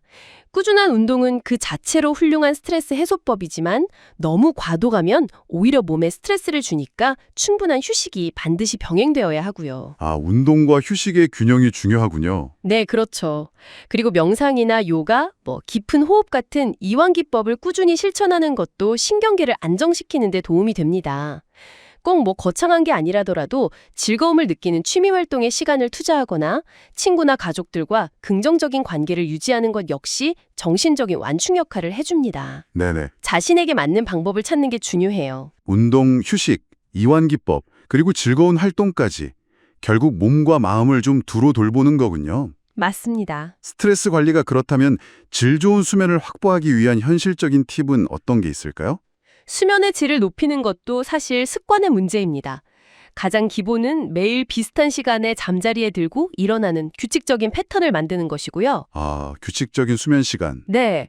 그리고 침실 환경도 중요한데 빛을 최대한 차단해서 어둡게 하고 조용하고 시원한 온도를 유지하는 게 좋습니다. 어두워야 그 수면 호르몬인 멜라토닌 분비가 원활해지거든요. 그렇군요. 멜라토닌. 그리고 잠들기 최소 1시간 전부터는 스마트폰이나 TV 화면의 블루라이트를 피하고 저녁 늦게 카페인이나 알코올을 섭취하는 것도 숙면을 방해하니 자제하는 것이 좋습니다. 네. 대부분의 성인에게는 하루 7시간에서 9시간 정도의 수면이 권장됩니다. 듣고 보니 영양 관리는 단순히 무엇을 먹느냐의 문제를 넘어서 스트레스와 수면을 포함한 우리가 어떻게 생활하느냐와 정말 깊숙이 연결되어 있네요. 정확합니다. 식단과 운동만큼이나 이 두 가지를 세심하게 챙겨야 목표 달성에 가까워질 수 있다는 거군요. 네, 맞아요. 스트레스를 잘 다스리고 충분히 좋은 잠을 자는 것은 단순히 그 자체로 끝나는 게 아니에요. 우리가 추구하는 건강 목표 달성과 장기적인 웰빙을 위한 가장 단단한 기반이 되어줍니다. 기반이 된다. 네. 식단이나 운동 계획의 효과를 제대로 보려면 이 기반부터 튼튼히 다져야 하는 거죠. 어쩌면 이렇게 스트레스와 수면을 관리하는 것은 그 눈에 보이는 신체적 결과를 넘어서요. 목표를 향해 꾸준히 나아갈 수 있게 하는 정신적 회복력, 그 숨겨진 동력을 키우는 과정일지도 모릅니다. 내추럴 보디빌딩으로 몸 만드는 게 이게 정말 마라톤 같다는 생각을 많이 해요. 단거리 경주가 절대 아니죠. 아, 맞아요. 하루아침에 막 몸이 확 바뀌는 건 아니니까. 네. 그러다 보니까 어떨 때는 좀 정체되는 것 같고 좌절감도 느끼고 그렇잖아요. 그렇죠. 그래서 결국 제일 중요한 건 꾸준함인 것 같아요. 꾸준함. 네. 근데 이 꾸준함을 그냥 의지만으로 밀어붙이는 게 아니라 그 과정을 좀 즐기고 작은 변화나 성장에 감사할 줄 아는 거, 그런 긍정적인 마음가짐이 있어야 이게 가능하거든요. 안 그러면 금방 지쳐요, 사실. 아, 과정. 그럼 그 꾸준함을 위한 마인드셋. 이걸 좀 더 얘기해 볼까요? 첫 번째로 말씀하신 게 과정 중심적 사고 이거네요. 네, 맞아요. 최종 목표 뭐 체지방 몇 % 만들겠다. 근육량 얼마 늘리겠다. 이것도 물론 중요한데 중요하죠. 근데 거기에만 너무 매몰되면 네. 그거보다는 매일매일 하는 운동, 뭐 식단 이런 노력 자체에서 좀 의미를 찾는 거. 그렇죠. 꼭 눈에 보이는 몸의 변화가 아니더라도 뭐랄까 운동 능력이 좀 좋아졌다거나 아, 네네. 뭐 지난주보다 무게를 더 쳤다거나. 맞아요. 아니면 뭐 건강한 습관이 하나 더 생겼다거나 이런 약간 눈에 안 보이는 성장에 집중하는 거. 이게 왜 그렇게 중요할까요? 아, 그게요. 그 과정에 집중을 하면은 언제 목표 달성하지? 하는 그런 조급함 있잖아요. 네네. 압박감 같은 거. 네, 그런 압박감에서 좀 자유로워질 수 있어요. 매일 내가 할 수 있는 거에 집중하다 보면 작은 성취감을 좀 더 자주 느끼게 되고요. 작은 성취감. 네, 이게 결국 길게 봤을 때 동기부여를 계속 유지시켜주는 힘이 되는 거죠. 결과에만 너무 매달리면 결과가 좀 더디게 나올 때 확 지치거나 포기하기 쉽잖아요. 아, 그렇군요. 결과가 좀 안 보여도 과정에서 내가 잘하고 있다는 느낌. 그게 중요한 거네요. 네, 바로 그거죠. 그럼 그 작은 성공을 알아차리고 축하하는 것도 좀 비슷한 맥락이겠네요. 맞아요. 아주 중요하죠. 뭐 체중계 숫자는 그대로라도 아까 말씀하신 것처럼 지난주보다 한 5kg 더 들었다. 네, 그거죠. 아니면 오늘 내가 계획한 식단 진짜 잘 지켰다. 이런 거 자체를 좀 인정해주고 네. 스스로 칭찬해주고. 네. 그런 작은 것들이 쌓여서 결국에는 큰 변화를 만들어내는 어떤 원동력이 되는 거예요. 그렇군요. 또 중요한 게 완벽주의를 좀 내려놓는 거. 이것도 나오네요. 아, 이거 정말 중요해요. 네, 뭐 운동 하루 떼먹었다거나 식단 한 번 어겼다고 해서 다 망했다. 이렇게 생각하는 거요? 네, 그 흑백 논리. 그게 진짜 위험해요. 오히려 엄청난 스트레스를 주거든요. 그렇죠. 지속하기 어렵게 만들고. 맞아요. 중요한 건 실수했을 때 뭐 자책만 할 게 아니라 내가 이런 상황에서는 계획을 지키기가 좀 어렵구나. 이걸 배우는 거죠. 그리고 그냥 다음날 다시 시작하는 그 유연함. 유연함. 회복 탄력성이라고 하죠. 네, 맞아요. 회복 탄력성. 어려움이나 실패를 겪고 나서 다시 제자리로 돌아오거나 어떨 땐 오히려 더 단단해지는 그런 능력이요. 이게 정말 중요해요. 회복 탄력성, 네. 완벽하지 않아도 괜찮다. 다시 시작하면 된다는 생각. 이거랑 또 연결해서 보면 다른 사람이랑 비교하지 말고 어제의 나랑 비교해라. 이런 조언도 있던데요. 네. 특히 요즘 뭐 소셜미디어 같은 거 보면 정말 몸 좋은 분들 너무 많잖아요. 그렇죠. 보다 보면 막 좌절감 들 때도 있고. 네. 저절로 비교하게 되고. 맞아요. 근데 그 소셜미디어라는 게 사실 잘 편집된 하이라이트 모음 같은 거잖아요. 그렇죠. 그 사람의 전체 과정이 아니라. 네. 그걸 내 모든 과정이랑 비교하는 건 좀 공평하지가 않죠. 사람마다 시작점도 다르고 뭐 이전적인 거나 생활 환경 다 다르잖아요. 하긴 그렇네요. 그래서 비교 대상은 다른 사람이 아니라 그냥 꾸준히 하고 있는 어제의 나, 과거의 나가 되어야 한다는 거예요. 어제보다 오늘 내가 뭐가 좀 나아졌는지, 지난달보다 이번 달에 어떤 발전이 있었는지 여기에 초점을 맞추는 게 훨씬 건강하고 또 지속 가능한 방법이죠. 나 자신에게 집중하는 거군요.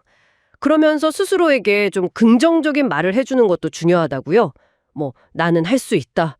조금씩이지만 강해지고 있다. 이런 거요. 이게 진짜 도움이 되나요? 네. 이게 생각보다 힘이 커요. 아, 정말요? 네. 긍정적인 자기 대화가 그냥 뭐 기분만 좋게 하는 게 아니고요. 실제로 어려운 과제를 해낼 수 있다는 그 자기 효능감, 그걸 높여준다고 해요. 자기 효능감? 네. 그리고 스트레스 상황에서도 좀 더 잘 대처하게 도와준다는 연구들도 많고요. 물론 뭐 현실을 아예 무시하고 그냥 맹목적으로 긍정하는 거랑은 좀 다르지만요. 네네. 알겠습니다. 그리고 여기에 더해서 같이 운동하는 파트너라든지 아니면 뭐 온라인 커뮤니티 같은 거 있잖아요. 네, 지지 시스템. 네, 그런 지지 시스템을 활용하는 것도 혼자서는 좀 흔들릴 수 있는 꾸준함을 지키는 데 도움이 많이 될 수 있어요. 서로 막 격려해주고 정보도 나누고 그러면서 동기부여도 얻고요. 들어보니까요. 내추럴 보디빌딩이라는 게 단순히 근육 키우는 그런 몸 쓰는 활동, 이걸 넘어서는 것 같아요. 그렇죠. 말씀하신 거 들어보면 인내심, 자기절제, 목표 설정 능력, 또 회복 탄력성 이런 어떤 정신적인 강인함을 기르는 과정? 이렇게 볼 수도 있겠네요. 정확합니다. 네. 이걸 좀 더 크게 보면요. 이렇게 운동을 통해서 길러진 정신적인 강인함 있잖아요. 꾸준히 노력하고 어려움을 이겨내는 경험.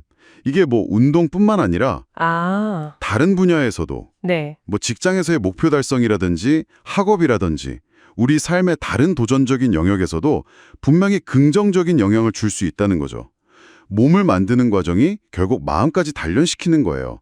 그러니까 결국 신체적인 단련이랑 정신적인 성장이 이렇게 서로 영향을 주고받는 거잖아요. 네. 이걸 생각해보면 우리가 어떤 목표를 향해서 꾸준히 나아갈 때 눈에 보이는 결과 말고요. 그 과정 속에서 얻게 되는 이런 보이지 않는 성장의 가치. 이걸 우리가 얼마나 충분히 좀 인식하고 있는지 한 번쯤 되돌아볼 필요가 있을 것 같아요. 여기까지 라디오처럼 듣는 세계적인 운동 정보였습니다. 이 영상이 좋으셨다면 구독과 좋아요 부탁드릴게요. 감사합니다.